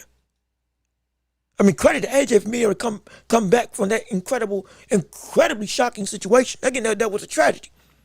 And to him to instill this inside of himself with this added layer of chip on his shoulder. It's more than just something to prove now. He's fighting for the legacy of his friends. He's fighting for the legacy of his former trainers. He's fighting for and with the legacy of the people that helped bring him into this sport, that have been around for his entire life, who sadly died in that crash. He's fighting with them in mind. And this is what we mean when we say, or rather, there was a show, Hajime no Ippo, again, great anime. And also, Tay, I see you in the chat. I'm about to go and read your chat real quick. We're talking about Anthony Joshua real quick. Thank you for tuning in, though. So happy that you're here. Give me 1 second. Let me say this about Anthony Joshua, and then we'll get to your comment about Lester Martinez, and we jumping into the championship rounds as a whole. Absolutely. But give me 1 second, because this is important. There was a show, Hajime no Ippo. Again, well, we talked about it multiple times on this show. I'm a big anime fan. Love it. It's on Netflix right now if you want to see it. Phenomenal show. Boxing anime, you'll love it. But one of the tropes in that show was about having heavy hands. The weight of a champion. More so, the weight of a fighter. When you land with somebody that doesn't have that weight versus somebody that does, it's a big difference. The question was why? Why was it that seemingly some people's punches weren't able to get the same level of zeal, destructiveness, heaviness, while others could? Part of the reason was natural born punchers, yes. Other side of the coin was experience. More so, the weight of the experience that you fought and life as a whole gets put into your fist. The conviction that you throw. The weight, not of the pressure, but the weight of what you're fighting for went into your fist. Now again, for the dramatization, it went over, and they did it for the show. But that is the real thing in real life. When you've gone through something, and now you carry that something with you, it can be fuel to unlock a new heaviness in a good way about you. Because again, you're fighting for something. It's beyond just, I just want to win. You've been through something that's changed you and is now the game of the very essence of the sport means something different to you. And you punch with a different, not just conviction, not just a power. You punch with a different mentality. You're fighting for something different. More so, something more. That's what AJ's fighting for. And that's what he's fighting with now. It's why you see those hooks look so destructive. That's why all of a sudden Twitter's ablaze with, oh, look at Anthony Joshua. Oh, he looks good. He looks great. We've seen other people do that heavy bag the exact same way, but we sense a different level of weight now. Oddly enough, his left hook has sounds like it, if you heard the punches, sounds like the left hook has become the best punch of Anthony Joshua now. It's thudding and it's got even more pop and sharpness than his right hook.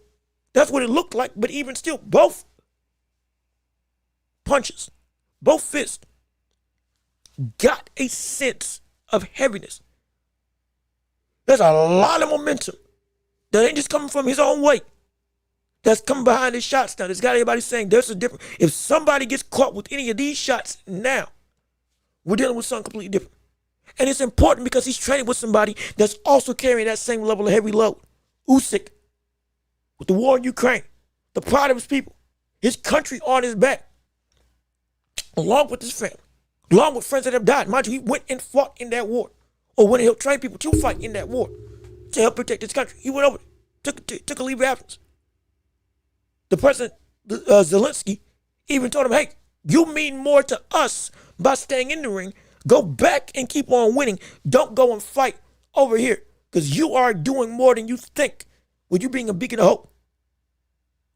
He's got that on his weight, on his mind, and in his fighting prowess. And we see what it's taken him to. We see what it's done for him. We see there's something different about Usyk. More than just, he's a fighter. But it's also, he's fighting for something more. He said it himself. Now you put somebody who's carried that weight with somebody who now has that weight. I'm fighting for something else now. And you put them together, my gosh, it's about to be insane. Oh my goodness, it's about to be, it's getting scary. It's getting scary. I do hope this pans out right, because this is looking good. This is looking good. And mind you, if you want to say, AJ looked bad against Jake Paul, understand, the ring was 22 by 22 feet. It was bigger than any standard ring that we've had in boxing. There's no business why that ring should have been that big. If it was a normal sized ring, it would not have been, AJ struggling to cut off the ring against Jake Paul. Because some of the different angles that Jake Paul was able to take were only possible simply because there was an extra 8 feet of space within the ropes to be able to move. And he was still able to do whatever he wanted to do. Don't let that fool you. This, if my intuition is right, AJ's about to be a monster. If my intuition is right, AJ's about to look insane. I'm going to tell you something I saw on social media, and I agree with the sentiment. I'm afraid of whoever gets in the ring with Anthony Joshua first. I'm not saying it's going to be a guaranteed win, but I'm telling you right now, my goodness, if he's looking like this, and it does indeed translate to better talent, y'all better watch out. Y'all better watch out, man. Y'all better watch out. It's about to get dangerous. It's about to get dangerous. It's about to get dangerous, man. It's about to get dangerous. About to get so dangerous. And I can't wait for it. Oh, I'm so excited. I'm so excited for it. But right now, we're going to transition over into the world of the championship rounds. That's right, ladies and gentlemen. It's time for us to work and shine and make this do what it do and have your voices be heard for the next, 30 minutes to an hour on this show. So come on, let's get it started. Let's get it popping. It's time to transition over into the world of the championship rounds and have your voice be heard. Movies, television, video games, NBA, NFL, boxing as a whole. Shoot, if you want to even talk about college basketball, you can even talk about that as well. We got a whole swath of information we can discuss. Also, more stuff involved in the boxing world. But we want to hear from you in your responses to everything you want to say. Ask me anything, and I can be about it, and I can talk about it right here on this show. And please, keep on liking the video. Keep on sharing the show. Keep on subscribing if you haven't already. It means the world to me. It helps the show out immensely, and it helps us also to be able to come through and support this channel so much. And I so much would appreciate it, absolutely. And if you want to support the channel, hey, we got Cash App, PayPal, links down below in the description, as well as Super Chat, Super Gifts, stickers, and the like. If you can give, it would mean the world to me. Absolutely help us to edify this show and make it better, bigger, better, and stronger, all for your viewing and listening pleasure. We got more people in the chat, and we got topics to talk about. So let's jump right into it, shall we? Come on, it's time to work. Let's get it going. Let's get it popping. Yes, sir. Let's see what you all got to say on the day as we end up this show with the championship rounds. Lester might not be that good, in my opinion. Well, Tay, I would love to know why. I'm interested in hearing why. I think he's a great fighter. I think he can, in the future, he can gain a couple world titles at 168. There's a good chunk of people that I would pick Lester Martinez over. Not all of them, but a good chunk of them in this division of 168. So I would love to hear exactly what you think Lester lacks in ability to be able to compete at the highest level when it comes to the world of championship prowess and elite caliber at 168 pounds when we're talking about the world of boxing as a whole. But even still, love to hear your thoughts on that. Technique, what's going on with you? How you doing? Good to see you. Thank you so much for tuning into the show. Hopefully you left a like on the video. Hopefully you're subscribing to the channel and sharing the show with everybody you can. Yo, Welchie, what's going on with you? I appreciate you tuning up and showing out. And we got more to talk about in the world of boxing even now as we go through. But let me see. Al Booger, Lester. Lester might not be that good. Maybe not legendary. He should be able to pick up a belt or two along the way. See, granted, I'm not putting him in legendary caliber. Be clear. I'm not putting him in a legendary conversation of talent and ability. I'm not doing that. But I am putting him in a threshold of I think we should consider him as an elite talent. I think we should consider him as an elite talent. I mean, is that wrong? Is that wrong to say? Is it wrong to say that we should put him in an elite caliber of competition?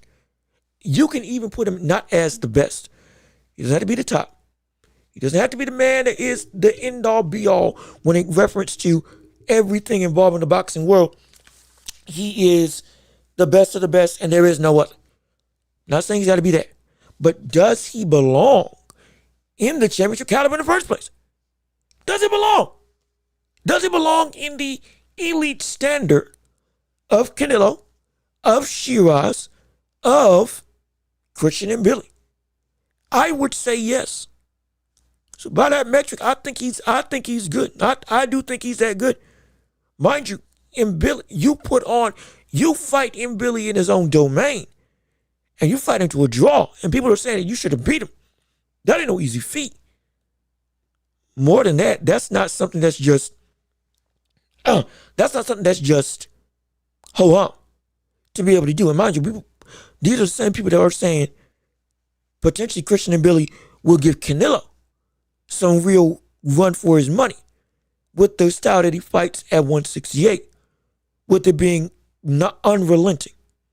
Not saying that's true. I'm just saying that's the caliber of competition they've been putting in Billy at. I don't know how you say that and then you say, Martinez, who competed with him, ain't all that great. I'm not saying that's what you're saying. I'm saying that if some people hold that sentiment, I don't think that's right, and I think he deserves his flowers. But let me see. It's going to be hard for Lester to beat Pacheco, Shiraz, Iglesias, Canelo, Maul, Charlo. Charlo, I can't put Charlo in that conversation yet. Now, granted, because let me see him fight Resendez first. He looked great in his last outing at 168 in his debut. Then had another long layoff. Then that was in 2024 that he fought. And that was 2026. A long layoff. So I don't know exactly how he's going to look now. Be clear. We have to wait on that. We have to give it some time. Let me see what he looks like against Resendez verse before I can put him in this same caliber of Iglesias, Canelo, Pacheco. But the others, you can say that the others should be seen as above or better than Lester. No problem there. No issue there. I have no problem with that. What I do have a problem with is making it so that we have him not in that conversation that he deserves to be. No matter how low or high you have him, I think he should be there. Conversation isn't about whether or not he's better than all of them. Should he be there in the first place? And I'm saying he should. I'm strongly saying that he should. I truly do believe that he should be there. But how high or low? Now that's another. Now we can have that conversation. But I'm just saying he should be there in the first place. That's me. Let me see. Resendez can probably beat Lester. Also, maybe some. I don't know about that.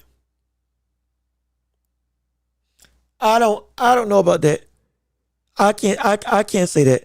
I can't say that. I think Lester would beat Resendez if they fought against each other. I strongly believe Lester would beat Resendez if he fought against him. I strongly believe that. And mind you, because as of right now, the last time we saw Resendez was against Caleb Plant. Is it bad to say that Lester Martinez is better than Caleb Plant right now? I would say no. It's not bad to say that. Not bad to say that at all. I think it's a clear gap. It's a clear gap between those two, and I'm of the firm village that Lester Martinez would be able to. He would be Martinez. He would be Martinez. I can almost promise you. Because again, anything's possible in the boxing, but he would be Martinez. He would be Martinez, and right now I'm saying he beats Charlo. As of right now, again, if we see Charlo look great against Martinez, okay, we can revisit this conversation. But those two, he beats them. Or at least he's better than them right now.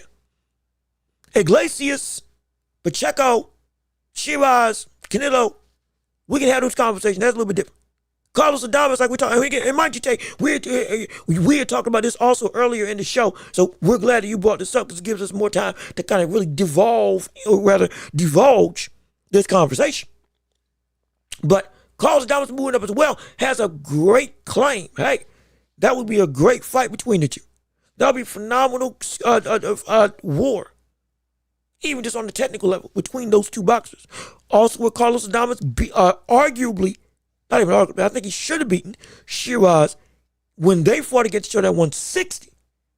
He's already shown he can be at this elite caliber. Yes, there's no question. The fight with Ammo Williams, even though Ammo Williams wasn't even close to the talent level, showed you, yeah, if you ain't about that, if you ain't of that fodder of talent, yeah, he's going to put you out. He's going to dominate. But I do think Lester belongs to that conversation. Let me see.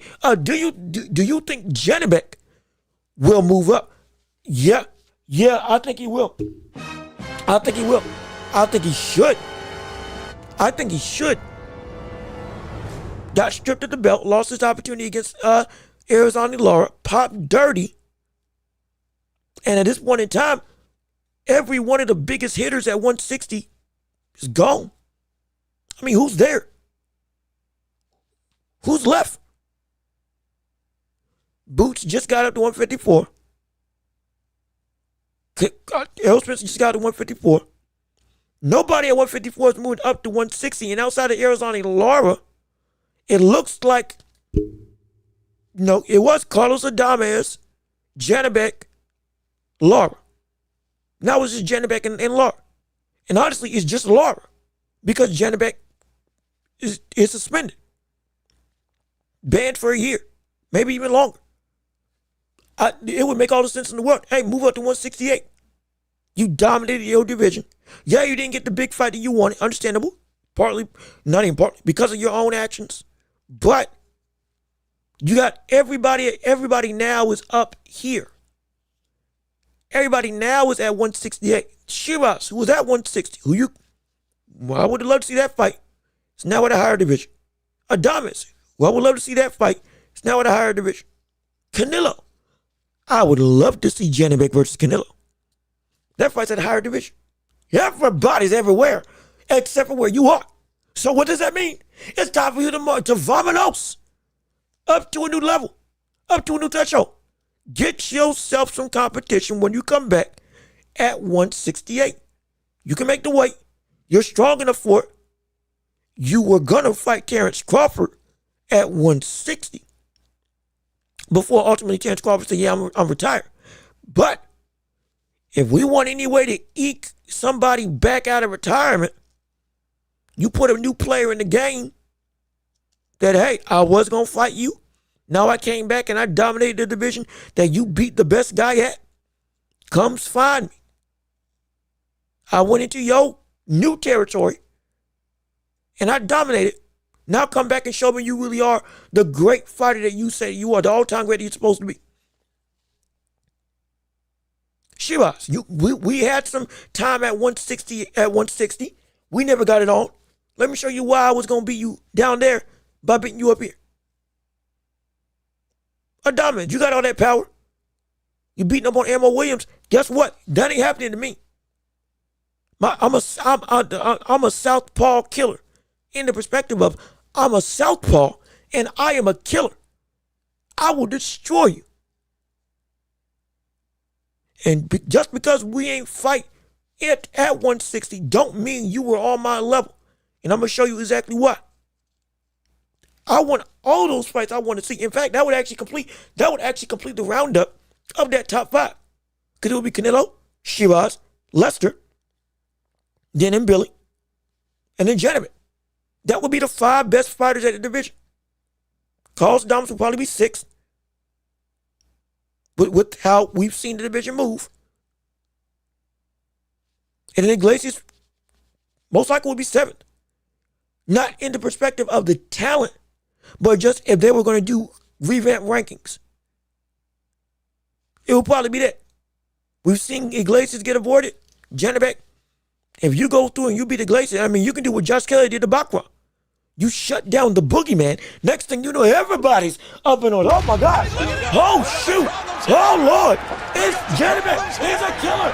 He's a dog. Oh, everybody's moving around everywhere. Shock and all. Canelo, get him. Shiraz, get him. Everybody get him. We need to put this buddy down. He's a killer. He's a monster. He's insane. That's what the reaction can be if he goes through. Imagine that. It would be incredible. He's got the size for it. He's definitely got the power for it. He's been eating punches. Even though he can be a good defensive fighter, but he's ate some tough shots. Get some heavy hitters. He's been able to keep on standing up. He's got the ability to be phenomenal at this division. I want to see it. I would love to see it. I love to. Let me see. If I was Elijah Garcia, I would move up also. I would too. Again, at most, Janabek, Elijah Garcia, everybody. Again, I'm looking at this from a business perspective, as well as the boxing landscape as a whole. Everybody, and this is happening. This is mind you. This is happening at 135.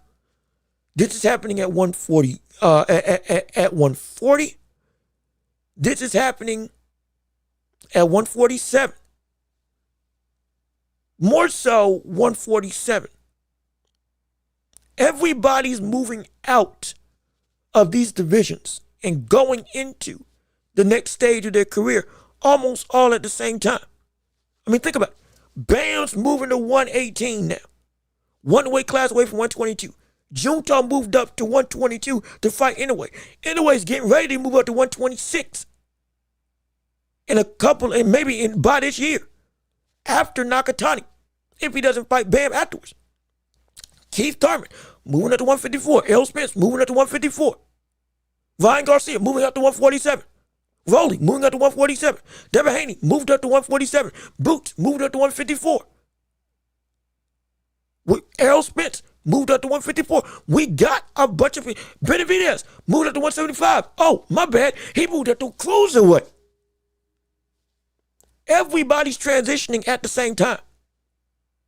Follow the wave.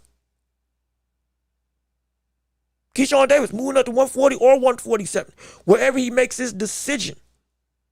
Though he says he's going to move up to 147, we don't know because the buddy keeps on flip-flopping. I don't know. At this point, I don't know where Keyshawn's moving. We're going to find out when he says it, when we get a fight announcement because I'm tired of speculating. But either way, he's moving up. Had a short fight at 140. Shakur Stevenson moved up to 140. We're seeing this take place constantly. Everybody's shifting. If I'm Janabek, because of what can happen, I'm moving up with them to keep relevancy, to keep status, Elijah Garcia as well, but to keep up with where the money's at and where the legacy lies. Where the legacy lies is up in the higher divisions now because everybody that can make your legacy great is up there. So, yeah, I'm down with it. Move up. Make it happen. Let me see. I see a lot of people picking Keith. How you see the fight playing out? I'm picking Fundor to beat Keith Thurman because I don't know what Keith Thurman we're going to see. If Keith Thurman was more active, again, injuries and stuff happen, I understand. Fight got postponed, I understand. But if he was more active, and it wasn't 3 years, 800 plus days of not having a fight, I would have a different caliber of perspective. Even with him fighting against, again, Jarvis, I got it. In his first return, he looked good. There was only one fight. And we don't know if that consistency is consistent with Thurman or if it was a one-time fluke. One time could be the only time and the last time that we saw Keith Thurman look like Keith one-time Thurman. And it could have been against Jarvis. We don't know what he's going to look like. And because of that, if he looks great, he can beat Fundor. He can hurt Fundor if we're going to be completely honest. He can hurt him bad if he's like the Thurman of old, but we don't know if he's going to be there. So until I see that, I'm picking Thurman to lose. But if he proves me wrong, hey, I'm all for it. No problem there. I'm happy for it. Let me see. Yo, Fredo, what's going on with you? How you doing? Good to see you. We are in the championship rounds of this show. Like I said, we're doing 30 minutes to an hour. At 2 hours, 30 minutes, we're going to wrap this show up and send it home. We still got more topics of conversation that we can discuss, more things that we can delve into, like even with the likes of, I don't know what that was. Like even with the likes of Devin Haney training for Rolly Romero, if we want to delve into that a little bit more. But we talked about Xander Zayas, we talked about Lester Martinez, we talked about Anthony Joshua, we talked about Jaron Ennis and his return. Talk about it all. We want to hear from you and everything about the world of boxing and beyond, and let your voice be heard. No question about it, but let me see what you got to say on the day. Hello, what's your report? With all these promotions under the zone, along with Jaya Bataille fiasco, does this spell bad news for Zuffa flourishing? I assume sooner than later PBC might negotiate with the zone. Also, I was supportive of Zuffa working out without cross-promotion while trying to monopolize boxing market. I can't see it working. And so, here's the deal. And this is a great, again, phenomenal question. Phenomenal question. It spells bad for Zuffa because Zuffa's got too many things working against him. Mind you, if you didn't hear, officially, Jaya Bataille got stripped, as in official. Not no speculation. Jaya Bataille got stripped of the IBF title. It's confirmed now. It got confirmed today, I think. Actually, right here, I'll post it right here so you can see what's going on. But he definitively got stripped of the belt because he's working with Zuffa. So, per the greater landscape of boxing, he's no longer recognized as a champion. The Zuffa belt itself is not recognized as a legitimate belt due to the fact that the Ali Act hasn't passed yet and it's not recognized by the other sanctioning bodies as well as boxing as a whole as, okay, this has the same weight as every other thing. The only thing that's got weight around Jaya Bataille's waist is the Ring Magazine belt or lineal title. That's it. So he still got claim. Be clear. He still does got claim. But everything else right now is null and void in the eyes of the rest of the boxing world. It's working against Zuffa because everything right now is against Zuffa. And it's against Zuffa because Zuffa, to some degree, is failing at the thing that they wanted to do. They signed Conor Benn. They signed Jaya Bataille. I think they've even got Richardson Hitchens potentially going on the card with them. They're doing the building blocks, yes. But the greater landscape of the sport is doing the same thing on a much faster pace. Mind you, the Ring Magazine was getting fights where everybody was fighting under the ring. And now DAZN has got Top Rank. It's got Golden Boy. It's got Matchroom, got Eddie Hearn. And what? The last piece of the puzzle is the PBC. And so it's like, I mean, they're everything. It's going awry. And they're doing it quicker than Zuffa with the capital to make it so that it's not just one fight deal or 2 fight deal. You got, imagine what Zuffa wants is for everybody to fight under them. But everybody else fighting under the zone. Do you understand the roster of the zone right now? Do you, again, put this into perspective. The roster of the zone as a television market where everybody is all shown under the same logo. Canelo Alvarez, David Benavidez, Errol Spence Jr., I believe. If not Errol Spence, we can wipe him off. Lester Martinez, Xander Zayas, Boots Ennis, Christian and Billy. Oh, by the way, Shakur Stevens, Keyshawn Davis, Abdullah Mason. This is without Tank there. Can I believe he's under the PBC? This is without Tank. You got Janibek. You have almost the entirety of the 160 weight class. Hamzat Shiraz at 168. Zerto at 175. Usyk. You have Usyk. And Tyson Fury. And Anthony Joshua. And Fabio Wardley. And Justice Hooney. Like, that's, are you kidding me? Are you kidding me? That's exactly what Zuffa wanted. But the zone, forget beating them to the punch, they washed them with all the legitimacy still under their regime. And yeah, it's still cross-promotional, but it's going to be a lot easier to work with because everybody's going to want to work with each other because it's more lucrative now. Why? Because everybody's, to some degree, is getting the same money. In the perspective of, there's still going to be negotiations, but it's a lot easier to make a fight when you don't got to worry about, hey, we need to stream this on a promotion-specific platform.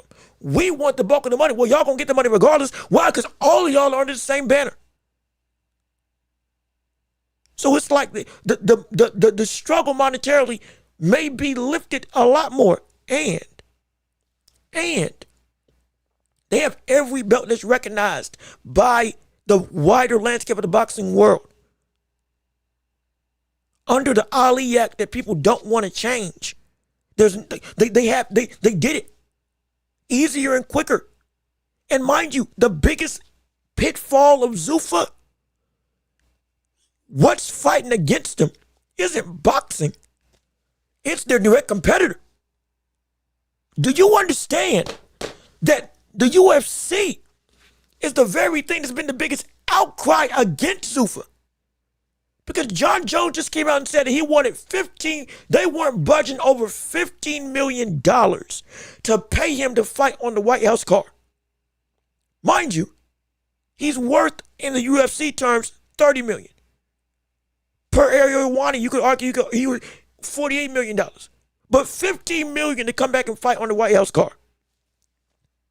That was the highest they were going to go. Mind you, you know why? Because the new standard of bar for the UFC is $15 million because of the one fight deal with Conor Benn. And Conor Benn is nowhere close to as acclaimed of a fighter in any capacity, let alone in the wider landscape of the boxing world.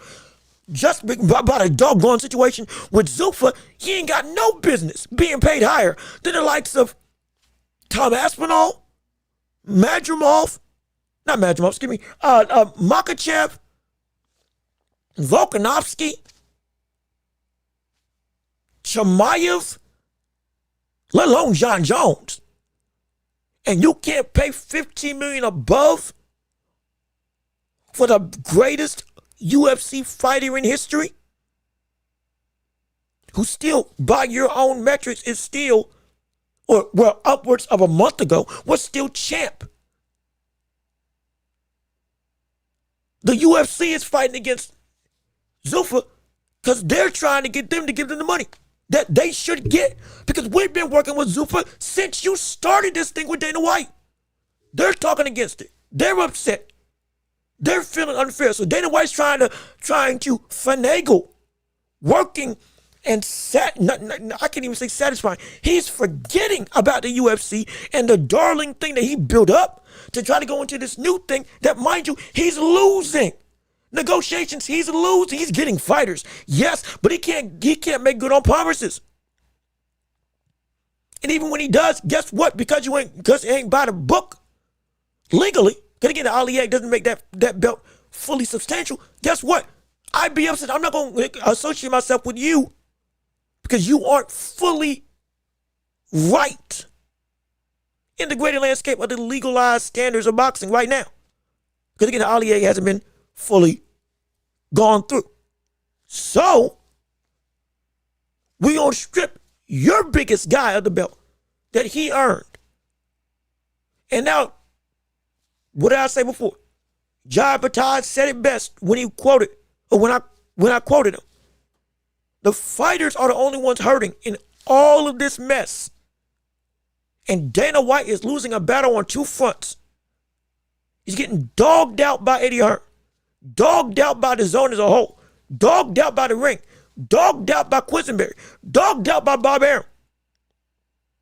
And even the people that he gets, he can't keep them the title that they got. Richard Hitchens is getting ready to fight on Zuffa hypothetically. He could get stripped the same way. He just talked about it. In fact, if I can find the clip, I can bring it up on it. But he got the same way. He is the IBF champ as well. And he might be fighting on Zuffa. And he can get stripped like that, even if he wins. Why? Because Zuffa isn't credible. And the belt that they're trying to make credible, they don't want to work with everybody else.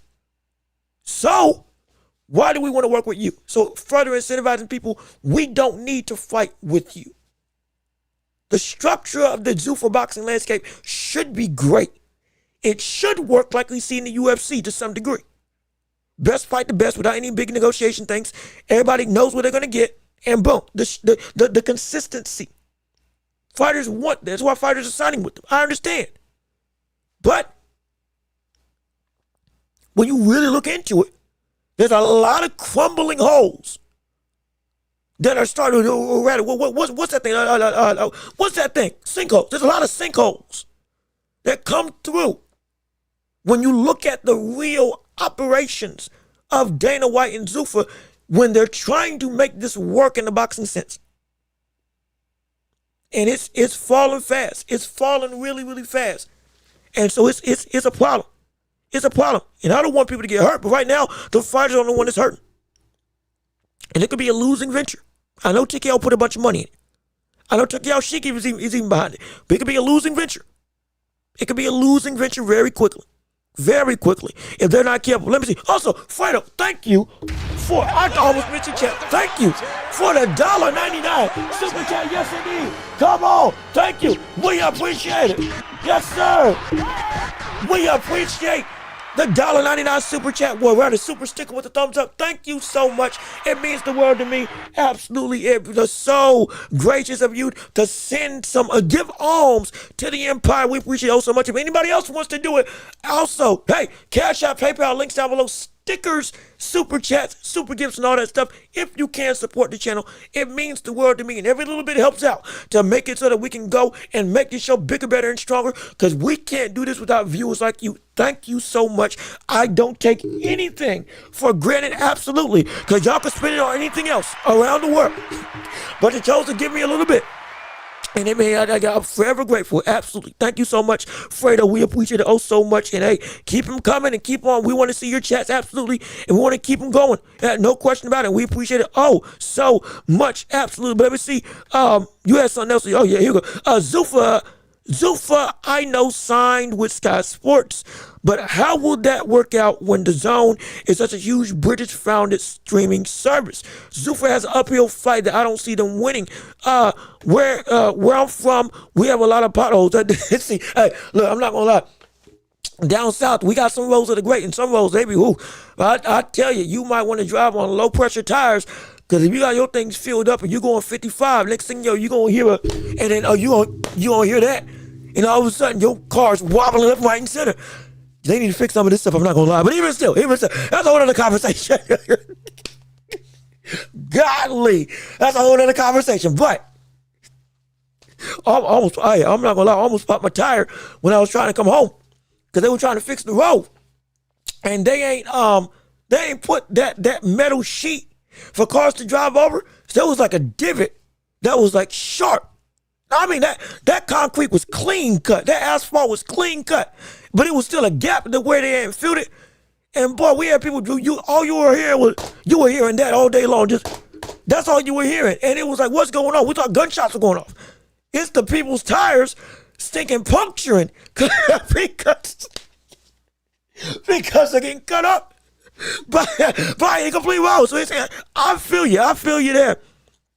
It's bad, man. It was bad, man. Had me driving 35, holding up traffic just to make sure I don't got to pay no $200 plus to get my tires replaced. But even still, hey, look, thankfully, I can't even say thankfully. We hope to get them fixed, but Lord knows, it's a monster. It's a monster. But going back to your question, Sky Sports is huge over in the UK. Absolutely, no question. Over out east, over there, phenomenal. They're incredible. They're signing with them when they got a deal. But you got to understand, why was Sky Sports so popular? As well, again, I'm speaking from a fan perspective. I don't know much about the business side as others do, but I can know what I was watching. Sky Sports was spectacular. Why? In part because the fights that were shown were with who? They were with big time names. Special for over in the UK. Derek Chisora, Fabio Wardley early on in his career, Tyson Fury, Usyk, Lee Wood with the rematch they had, Sonny Edwards. You can see all of them over there on Sky Sports, I believe. But now with Zuffa, what names resonate with that market? What names that's the question. What names resonate?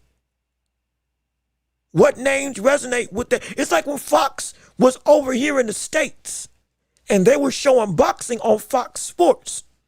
We loved it, free TV. But why did it resonate and why did it work?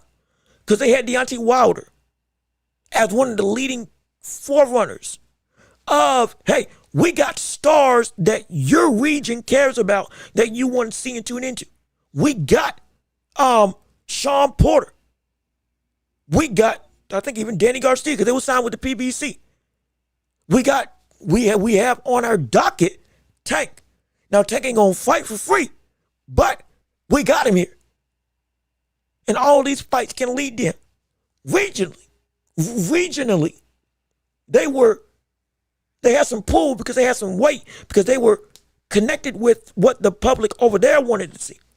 Sky Sports over here, I love Sky Sports, but I don't know if Jai Patai has that same level of pull over there. I don't know if Richardson Hitchens is going to get people invested in wanting to see Sky Sports or Zuffa on Sky Sports. Conor Benn, big name, absolutely, but that's for one fight. And I don't know if Zuffa's going to pay $45 to $50 million for a 3-fight deal, because they're paying $15 million for one right now. Right now. Mind you, the Boots fight was $10 million. Him versus Ortiz, somewhere along that range. Shakur versus T.O. Both of them roughly, reportedly, got about $10 million. One of them got 10, one of them got 8. Shakur versus T.O. One fight for Conor Benn that might not even be for a real contending championship. It's going to cost $15 million. And they got to sign people that make Sky Sports Patreons care about wanting to tune in for them, as well as build a stable that is going to be, if they're going to keep on paying stuff like this, one of the highest paid stables in all of boxing. Can they afford it? I don't know. And so I don't think it's going to work. It's too, it feels janky. It feels awkward. It feels strange. I'm not gonna lie, it feels, Zuffa almost feels like a little bit out of place, because they're making moves, but when you step back, it's like, well, hold on now. They're building something, but who's the guy that they're building around? That's the thing. I'm not saying you're going to get it all at the same time, but at this point, it kind of feels like, well, you could build around Conor Benn. You could push him as your biggest star because he's got a big following in the UK. You could build around Jai Patai, but he's no longer cruiserweight champion. And now it's Benavidez versus Zerto. The shine on Jai Patai has kind of been shifted over to them. He's still in the mix, but he ain't even a champ anymore. In the greater landscape outside of Ring Magazine champ, which still means something. But, like, Dana White's feuding with everybody, talking a bunch of talk, but he keeps getting, in all honesty, shut down. And when he's asked about stuff involving how he's operating Zuffa, he gets frustrated because when he's getting real reporting done on him, he does not like it. Asking hard questions, asking money questions, asking real questions about how you're handling this whole situation. He doesn't like it. So it's like it's like they're trying to gloat. We got all this stuff going on, but it's all smoke and mirrors to some degree. There's some substance there, yes, but the bigger bulk, when you take a step back, it's like something feels off. Something feels off to me. Something feels off. I want it to work because I want everything for the fighters to have avenues and also to have to be the best for the fighters to succeed. But something feels off about Zuffa's ability to be effective and work in the long run. Because what we saw Zuffa trying to do, again, not Dana White, what we saw Dana White and Zuffa try to do, the Zone just did. We've never seen nearly all public or all the big four major platforms of boxing promoters all be under the same ring, outside of when we saw them working directly with Turki Al-Sheikh in the ring. But under the Zone, yes, they're working with the ring as well, but as its own entity, we never thought that would happen. They were a direct competitor. They were a direct competitor. That's the vision that Dana White said he was going to have, and they did it quick. They did it in less than a year. They did it in less than a year. Do you understand that? Do you get that? They did it in less than a year. They did it in less than a year. Like, that's preposterous. How do you compete with that? Yeah, contracts move and shift and all that stuff, but for the time being, until they do move, until the contracts do end, they got everything. And most likely, they're going to get the fights that they want. The fighters are going to get the fights that they want. They're going to be happy, and they're going to re-sign. And so, what do you do? I truly don't know. So I'm concerned, not just with the UK and Sky Sports, but as a whole. I don't think this is going to work. I really don't think this is going to work. Let me see. Man putting in 2 new tires on my stuff this Friday. Hey, man, hey, look. Hey, I had that pain. Look, hey, I feel that pain. I know exactly how you feel. I know exactly how you feel, man. You like, dang it. It's a hit. It's a hit. I would advise you, get a warranty if you can. Get a warranty if you can. So that if you got to replace it again, you can do it with no charge. Some places do that. I would advise you to do that if you haven't already, because it is worth it. Trust me, it is worth it. Let me see. Zuffa ain't making no type of noise in the UK, not with Matchroom and Quisenberry or with the Zone. That's the thing. The monopoly. They had the monopoly at this point. Conor seems like a gimmick fighter at this point. We'll see what happens to him going forward. And Conor Ben's at a unique situation. Like I said, they can build around Conor Ben being the most vocal face that Zuffa has. Yeah. Jai Patal's the best fighter that they got, but Conor Ben can be the most polarizing figure. He can be the Conor McGregor-esque of their regime, from the making noise, everybody pays attention to him type of situation. Conor Ben, however, is at a strange point in his career. He just had the biggest win of his entire life, beating Chris Eubanks Jr. I don't care what the context was around it. He beat him. And it was one of the most viral moments that we had in the sport last year. Ben finally beat a Eubank. My gosh, the feud is over. At least at this point in time, with the Benz and Eubanks war that spanned 20 plus years. And the first fight that they had was fight of the year. So we got a redemption arc. Everything right now for Conor Ben is looking up. However, real quick, he can go bump back down. Because we don't want to see him fight fodder. But also, if he fights somebody that's good, he can lose. He can give some stiff competition. He's still got good athletic prowess, but he can lose. And if this one fight doesn't pan out to where the noise gets made that, oh man, Conor Ben is this, that, and the third, you're looking at a dangerous situation. You are looking at a dangerous situation where the public looks at Conor Ben as, we don't really want a subscription for that if that's why we're watching the sport. And now it goes back to you're a one-star conglomerate with the other star or with the other fighters around you not really filling out that panel. Because mind you, Zuffa wants to be an all-encompassing ecosystem. By themselves, the Zuffa brand becomes the same brand as the UFC. And when you say the UFC, the entirety of mixed martial arts or MMA is thought about under that conglomerate, UFC. They're one and the same. The talent pool is the brand, and the brand is the talent pool. With Zuffa, it's not the case. The brand is the brand. They're trying to get a talent pool, but they want it to be like they want their brand to be like a rainforest. A rainforest is a self-sustaining ecosystem. It gets hot and humid, moisture gets in the air, and then it rains. It waters the soil, keeps the plants healthy, clears out the atmosphere, and plants can grow.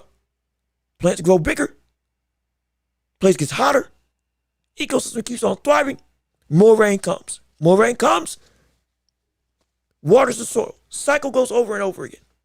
Circle of life, as they say. That's what happens. You can even create your own ecosystem. Take a bunch of leaves and branches, put it in a jar, spray some water in it, seal it up.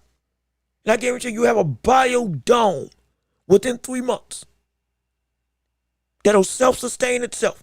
You don't have to do a thing. Organisms, all that stuff, it'll happen by itself. That's what Zuffa wants to be. That's what Dana White wants to replicate from the UFC.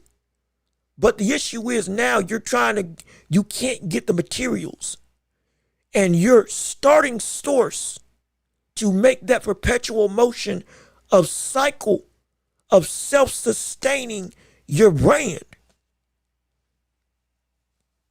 it ain't hitting. At least not right now. The cards are not bad, but people also aren't talking about them. The fighters are not bad, but also the public doesn't care. Or they don't know them. Which, again, you build them up, I understand. But there's no guy that you got that you can say, okay, hey, this is the beacon. Look at this to care about this one guy. This gets you in the door. And then when you see everything else, oh, this is pretty nice. Well, Jaya Patai got us in the door. And when we looked around at everything else, we were like, it's okay. It's all right. It's decent. But I'm still unsure if I want to stick around. Because Jai can't keep me here by himself if the rest of the talent pool is very much, to some degree, lacking. And Zuffa's trying to build that up. But they're also not paying people. It's been a concern. Again, fighters keep saying, get me another fight. I got families to feed.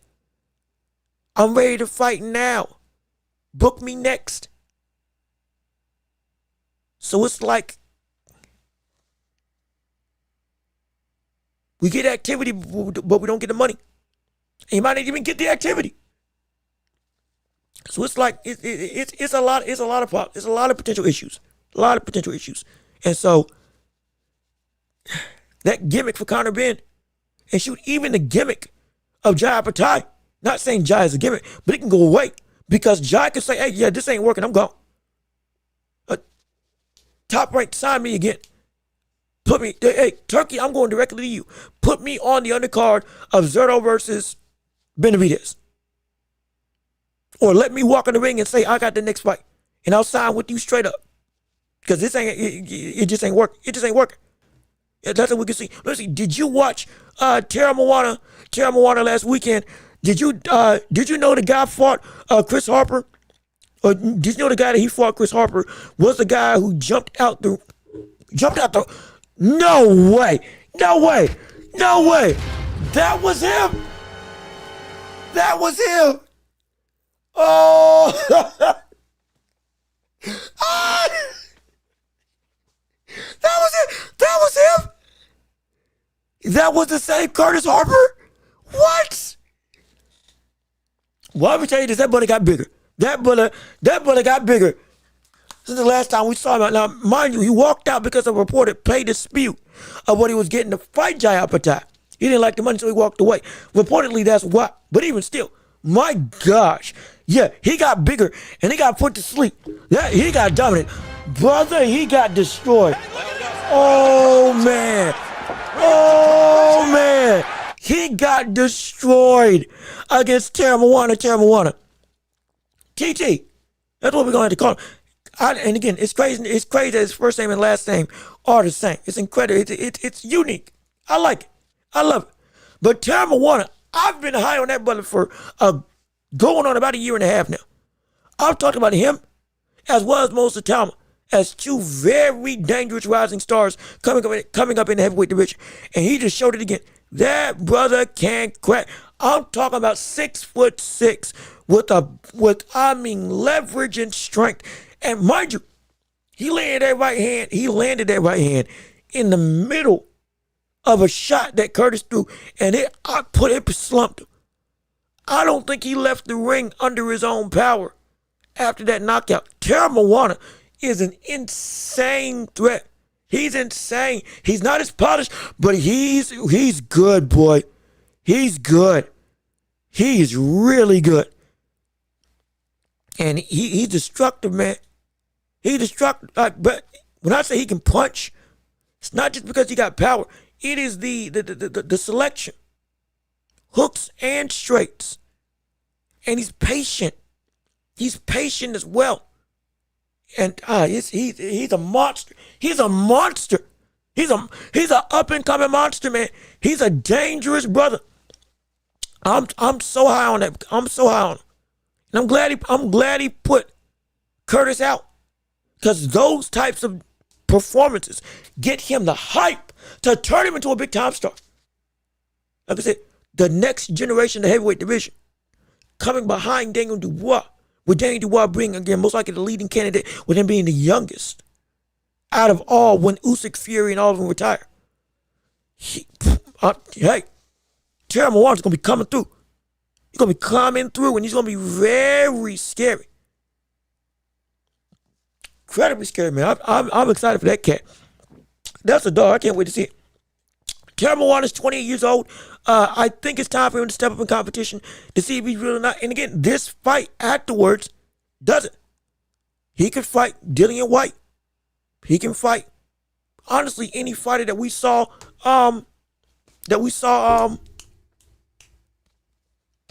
Atalma fight.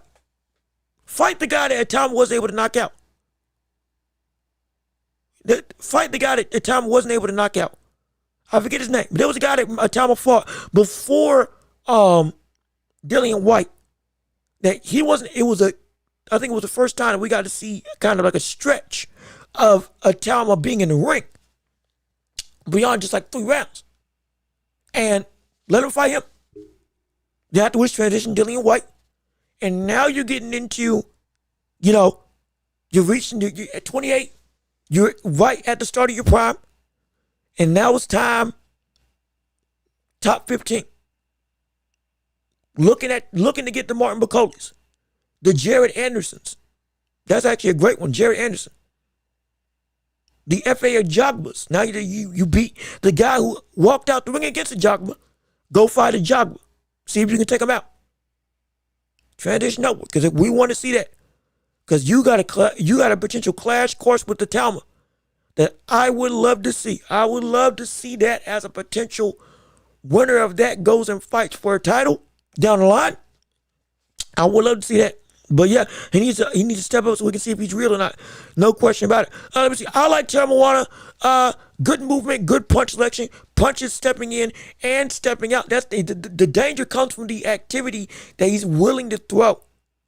It's not just a forward fighter where, okay, jab, 1, 2, throwing the hooks and doing all that stuff and the good uppercuts and patience. He's also backing up. Check hook. 1, 2, going backwards. When he steps back, he'll still throw a right hook. He'll throw shots at all points of emphasis, or all points in time, to give you reasons to be, hey, I gotta be mindful. Because at all points in the fight, fresh or late, inside or outside, moving or stationary, he's dangerous. Defense could use a little bit of work. But like I said, he's willing to move his feet at least. He's using the ring, not just being flat-footed or just, walking, stalking, that's it. He's got patience to wait for an opening to come through. He will jab you open to make it so to see how you react and then land something. He'll use his lead hand as a framing tool, as a distance gauger, and as a ramrod weapon, as a real point of, okay, I'm busting through your guard. He can do it all. He can do it all. He's really good. And yeah, it's time for a top 30 to 40 guy. I would say so as well. I'm down for it. Give him Dillian. Now, I think Pulev popped dirty for drugs. So he might be out. Dillian White might be, I think he's higher than top 40. But that's a good one. There's one more that's a good heavyweight. What's his name? There's one guy that's a phenomenal heavyweight that I would love to see Tara Moana up against. What's his name? He's not better than Dillian White, but he is a great competition of opponent. Let me see if I can pull it up real quick. Hold on. Let me see. Let me see real quick if I can find his name. It's not Garcia. Stay away from Garcia. Don't fight him right now. Not Zilli Zhang. Not Derek Chisora, because he's fighting Dillian White. Not Michael Hunter. Where is he at?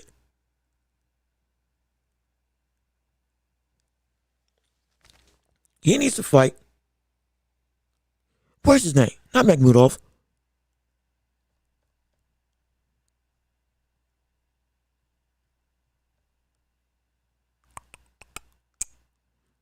Am I missing him? He's here somewhere. Hold on now. Joe Joyce. That's what it is. Joe Joyce. That's what I was thinking of. I would love to see him fight Joe Joyce as a step up in competition. Yes, you can argue, hey, that's pretty significant, but I think that's the best middle ground of, okay, real threat, but also if you are who we think you are, you should be able to beat him with the greatest ease. You should be. If I'm thinking of the right guy, because Joe Joyce, as a boxer, is very for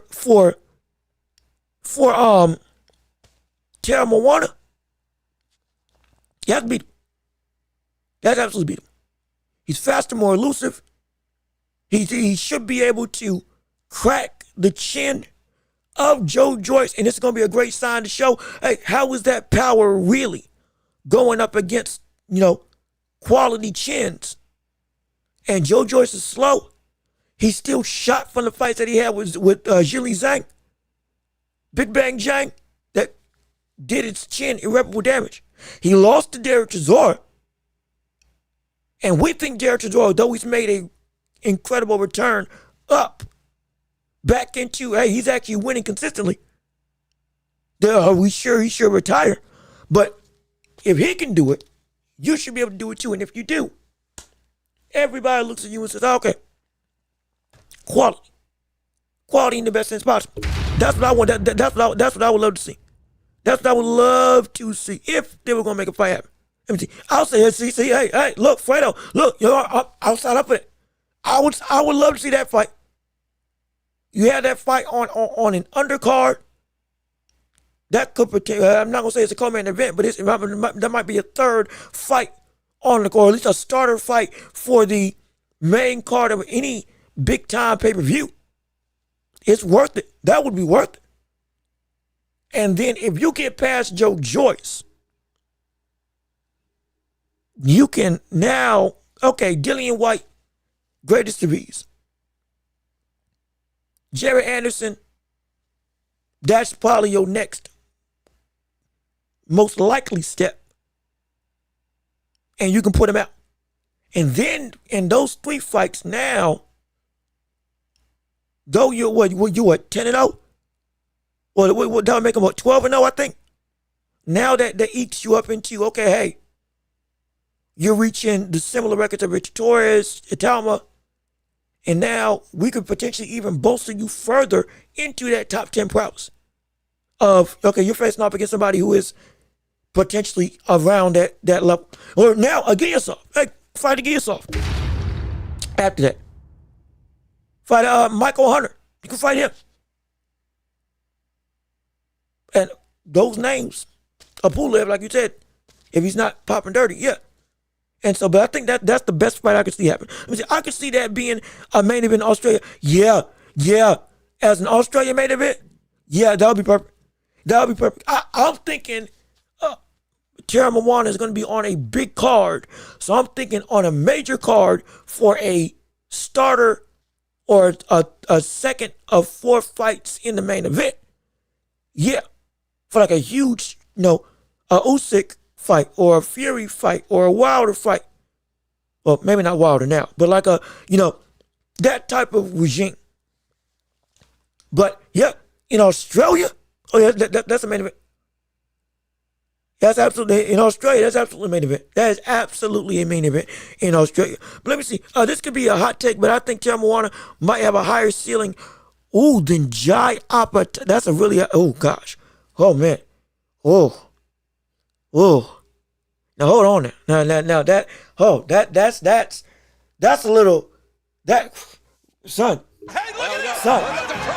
Wait a minute now. Hold on a second. That's a little, that's a strong pot of tea. That's a strong pitcher of tea you're trying to pour. He's got a higher ceiling than Jaya Pataya at to what they can reach. Woo! I'll say this.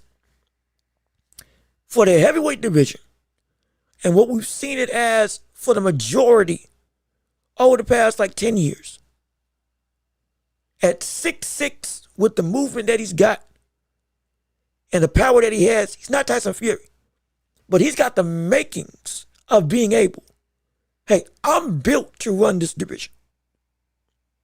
I got the build to run this division. And I have a lot of poise and maturity right now that I can be able to succeed very quickly. I mean real quick in this landscape of even elite caliber. And it's there. And if I get a hold of it, there's a chance I could go through on a run that, yeah, I'm keeping these belts. It's a possibility. Again, for this next era of heavyweights that's coming up. So, or rather that's here now, that's building up their legacy.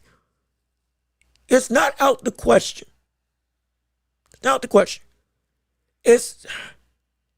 But I couldn't say for certain up until I got that type of fight.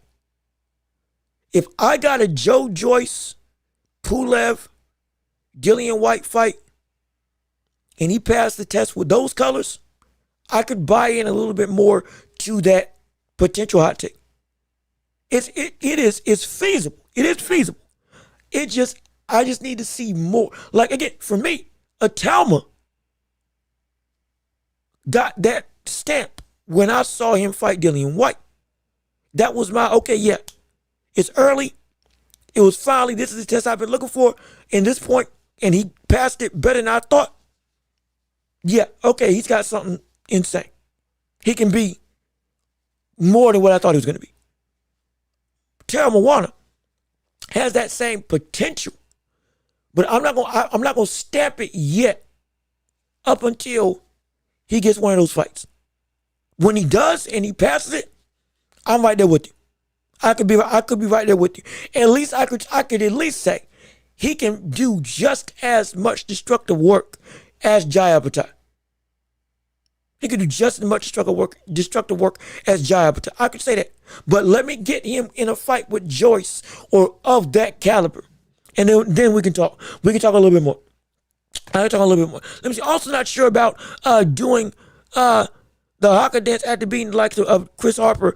But what do I mean, like, hey, look, if it's part of his culture and that's part of what he does, I'm not mad at it. I mean, we got people, Ben Whitaker was doing backflips and dances. Teofimo Lopez was doing backflips and right and center after every knockout.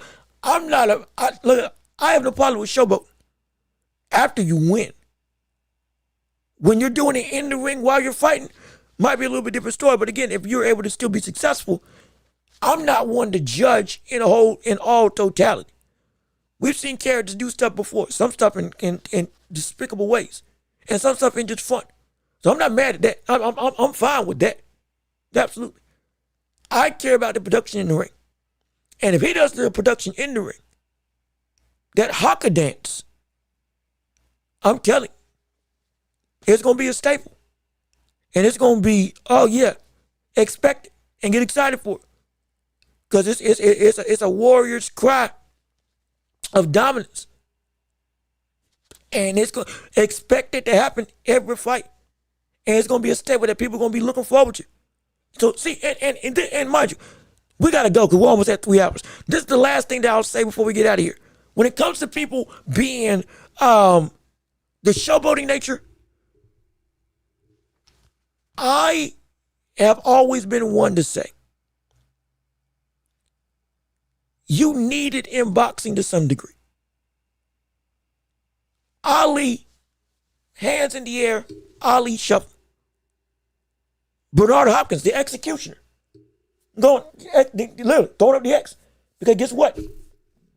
We killing folks. Or we are executing the game plan. So you would see, throw your X's up, the execution. That's what it was. You had Prince Nassim doing all of his stuff. You had, even if you see a Caleb Plant going through and digging the grave for Durrell. Canelo Alvarez, hands in the air, Viva Mexico. The staples of your performance help make you more identifiable. Just like in wrestling. When somebody does a taunt, certain phrase, everybody buys into it when you do it enough. Why? Because now that's part of you. We can get excited because, oh, you're doing the thing. And so, hey, we want to do the thing with you. And we want to see you do the thing. Tyson Fury's thing was singing. Thank God she stopped that. Thank goodness he stopped singing, but even still. That's the thing. And so because of that thing, you need that.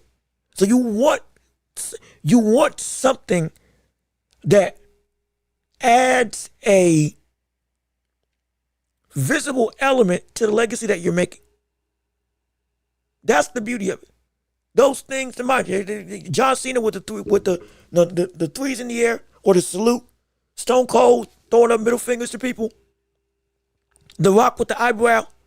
I'm using wrestling, but it translates because it's all a part of making yourself bigger, adding a character behind the substance, putting an icon, or rather putting a statuesque type of figure or motion or movement, something that attaches to the man. That helps to make you larger than life. That's what makes it so special. Bomb squad. Everybody know. When I did this, everybody knows what that is. It's bomb squad. We locking and loading. We getting ready to put you to sleep. That's the thing. Who was it? Was it Sean Porter with the shoulder shakes into putting his hands up in the air? There was another one. There's somebody else that well, I can't even say Manny Pacquiao. Manny Pacquiao got his hype from the announcer, but even still, like that, it adds to you and makes so that people can attach themselves to you and live somewhat through you by doing what you do. And so, yeah, hey, we rock with you. So I'm not mad at it. I like it. I'm down for it. So it's all good to me. Let me see. One of the best celebrations I've seen after KO was Caleb Plant versus Durrell. When he was burying, they had a lot of talk that built up to that. There was a lot of talk that built up to that situation. I mean, a lot of bad blood. Also, Adesanya, when he was doing the bow and arrows on Alex Pereira, became an iconic thing. Also, him saying, "Come on," the Naruto hands behind his back, "Come on," the Rock Lee. Again, I watched Naruto. The Rock Lee, when he was put his hands out, said, "Come on, let's see what you got." That became a step. Alex Pereira with his own arrow as he walks into the ring. Trauma. the fight's trauma. So it worked. It really does work. It works. So that's why I want fighters to do that, because boxing's a lot more fun when you put some of that wrestling element of identification. Rob Van Dam. If anybody watched, you remember Rob Van Dam, ECW, WWE, like that.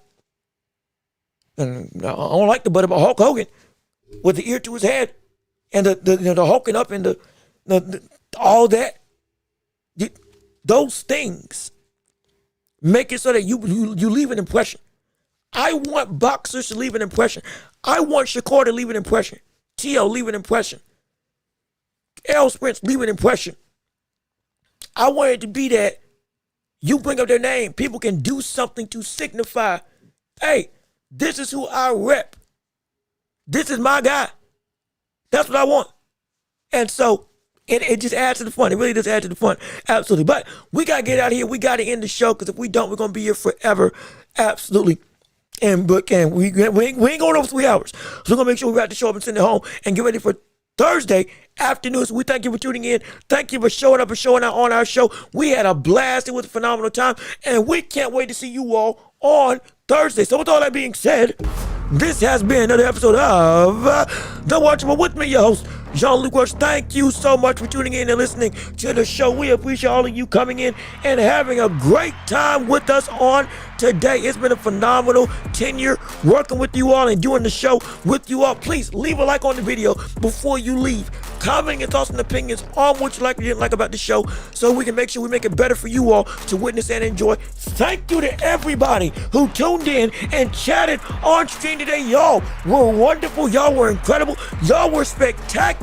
And we can't wait to see you all come back again on Thursday afternoon, same time, same place, same channel. Subscribe to the channel if you haven't already. Come on and join the hottest show in all the globe. Be a part of the empire. Absolutely. And please be sure to share the show with everybody that you know, so we can keep on building up this empire together and making this show bigger, better, and stronger as a community, because we can't do it without you. Also, when this show ends, hit the hype button at the bottom of the screen, I think on your mobile phones, if you can. It helps push the algorithm to make it so that we get even more push and pull in the world of social media, in the boxing landscape, and the sports world as a whole, so more people find our videos. Please do. It helps us out immensely. And if you want to support the channel one last time, we got Cash App, PayPal, links down below in the description, as well as super chats, super gifts, stickers, and the like in the chat button down below. And with that $sign, if you can support, would mean the world to me. We are funded by you all. We can't do this without you, and we appreciate all the support so much. And you all make this show so wonderful, and we don't take it for granted. everything that you all do, and we appreciate it oh so much. Also, top 5 chatters for today. We haven't done this in a minute. We got to make sure we get back on it. Top 5 chatters for the stream on today. Number 5 was Boxing Nerd. Number 4 was Tay434. Number 3 was a wise man who came through on the scene first time today, I believe. Or if it's your second time, we're glad that you're here. Number 2 was I Need a Burr. And number 1 was Fredo with the top chatter for the day today. Can you retain that title when we come back on Thursday? We will find out, and we can't wait to see you here. So with all that being said, I've been Jean-Luc Welch. You all have an absolutely wonderful peace and love. Oh, we are out of here. Yes, sir. We are going to see you all on Thursday. Have a great afternoon. Be safe. Be blessed. Salute to you. Peace and love. And we out of here.